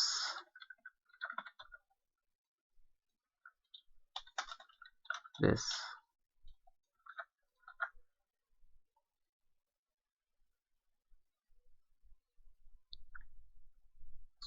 Then I can clamp like this. We need to do this for all three of these.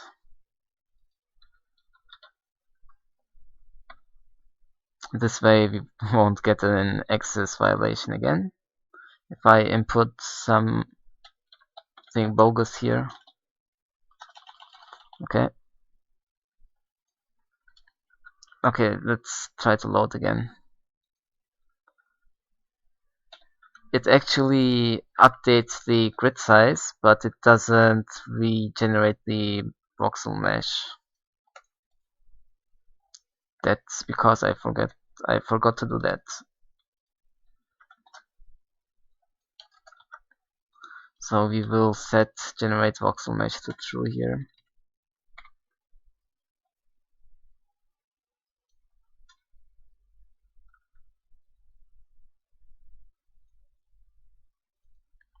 And it actually works. We can save and load.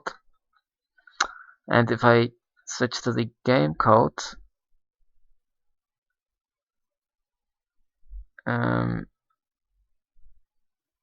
why didn't it load the tiles? Resources loaded? It doesn't complain, but it doesn't draw anything. So let's check out this one. This is the culprit. So the file name is tile.raw. That's what we overwritten before. If we do load the voxel grid correctly, it's 10, 16, 16. We then allocate the mesh stream, generate the voxel grid. Oh, this doesn't have a texture.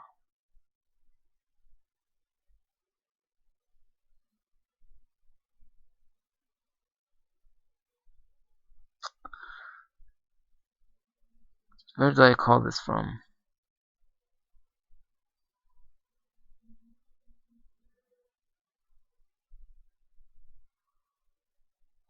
So the texture map isn't yet initialized,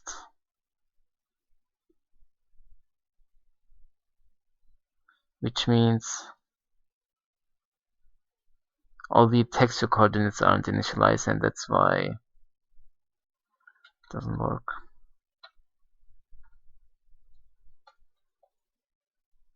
Okay, then that means I need to put this somewhere else. Since it's accessing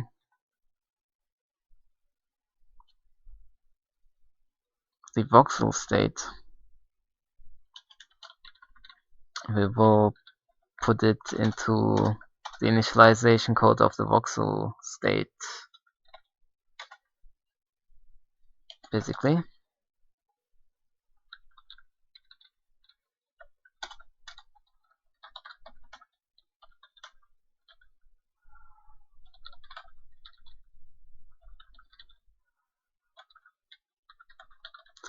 But then again, all of this stuff is just preliminary for now,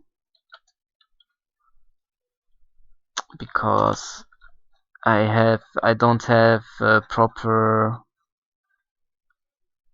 The game layer itself isn't properly written yet.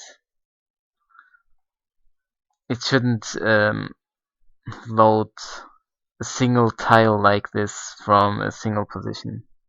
So that's gonna change at some point anyway. So now if I change into the game, it actually uses the correct tile, the correct model. But the collision box doesn't represent the mesh. That's why the collision box thinks the tile is 16 by 16. That's why I can hover over that space.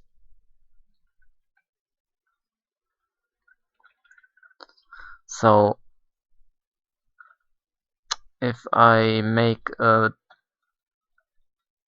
mesh here, let's enable lighting so it's you can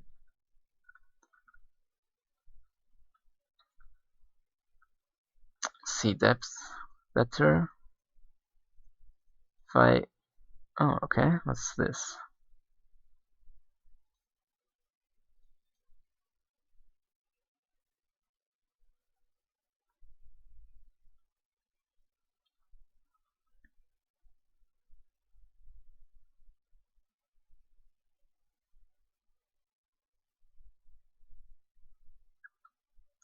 Okay,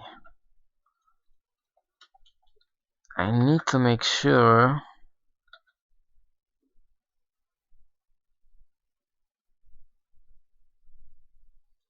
yes that this exists.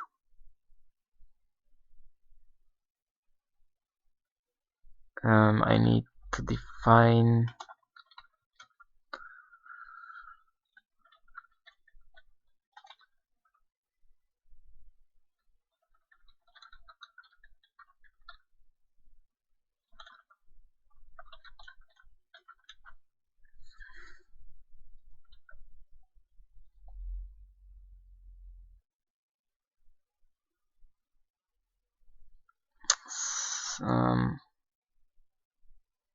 actually instead of doing it like this,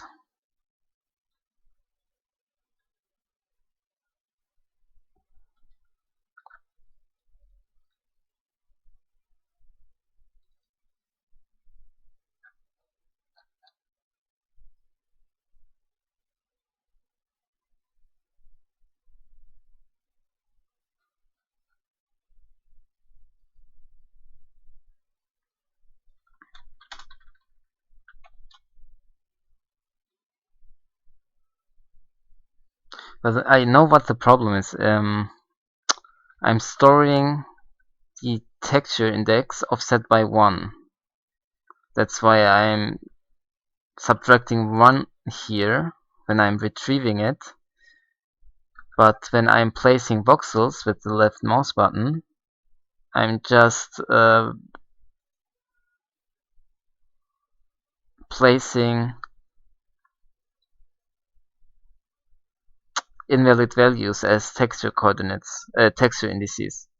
And then when I'm subtracting 1 from 0, it becomes this huge value. And then I get the access violation over here. So what I actually want is to not be able to place voxels with invalid texture indices.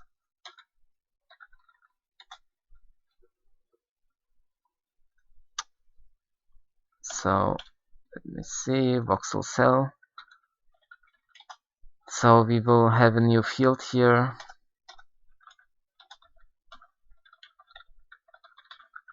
which is called placing cell. We will use that field when placing voxels. And that field, we will make sure that it's always valid. That way we won't get access violations anymore. I will initialize that field.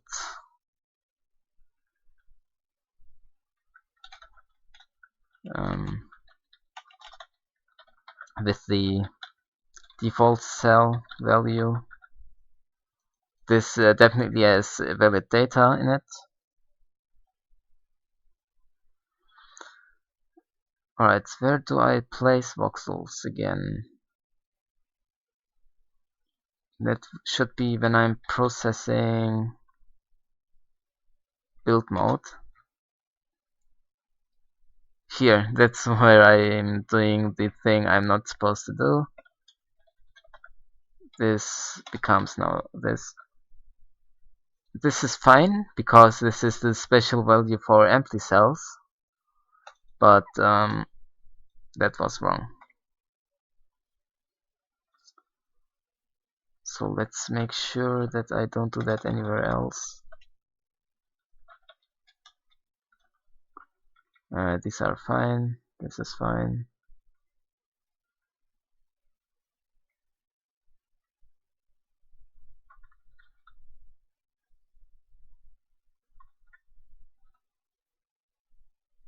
That's fine.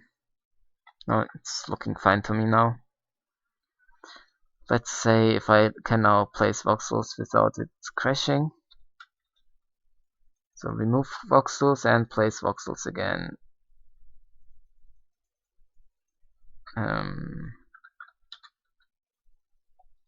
Yep, now it's not crashing. What's that about? Oh, I guess I just created a hole there. Yeah, and didn't fill it in. Alright.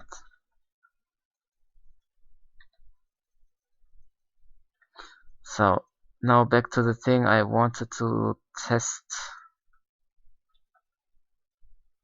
which is saving and loading of voxel grids. I guess one feature I'm missing is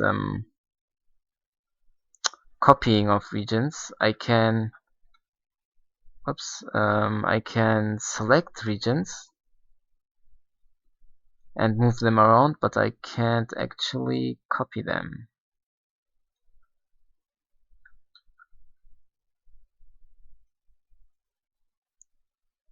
I can move them around. I can duplicate them.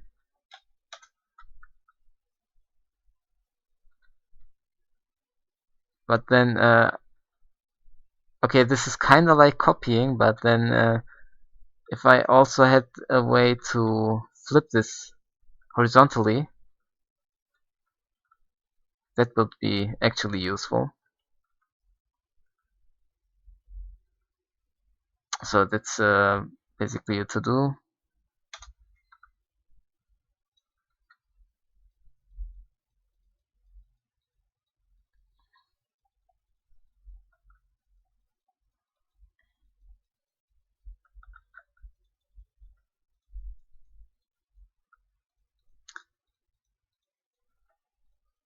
I also don't have a quick way to fill in regions.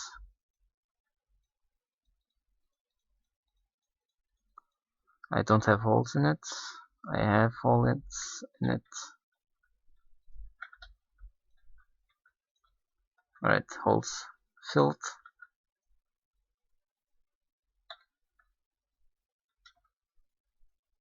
Let's recreate the pattern here. It's one wider.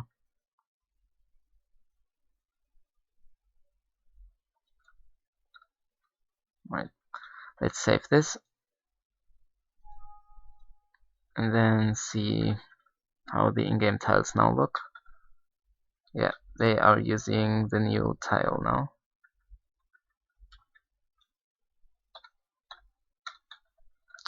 Let's enable lighting.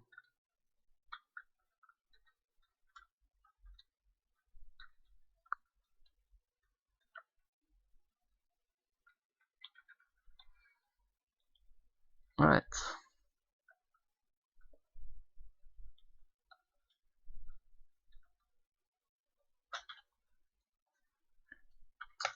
So let me see. This is looking fine we can load the texture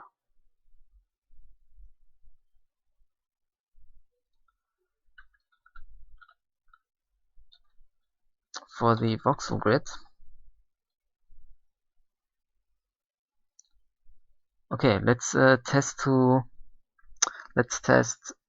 whether I can now generate a voxel mesh for the player, which is supposed to use this sprite, but I need this to be a little bit different.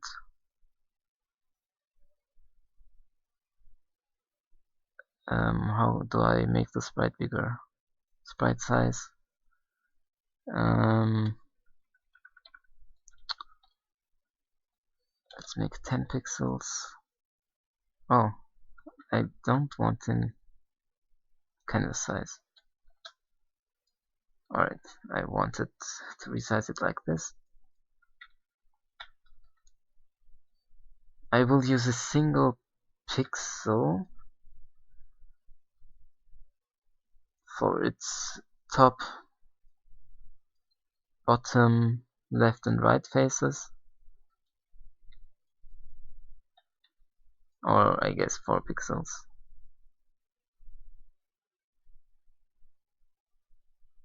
Or maybe it's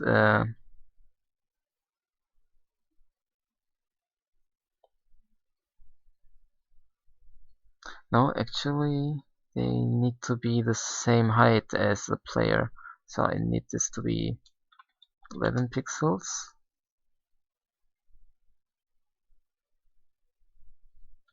One more. 12 pixels.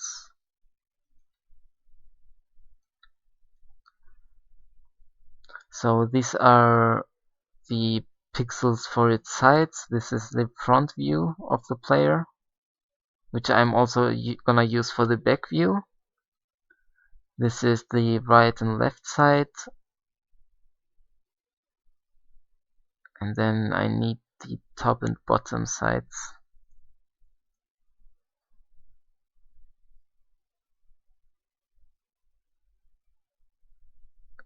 Top and bottom sides. I could just use the same texture region for the top and bottom. But that means I need to be able to rotate texture coordinates, which I can't if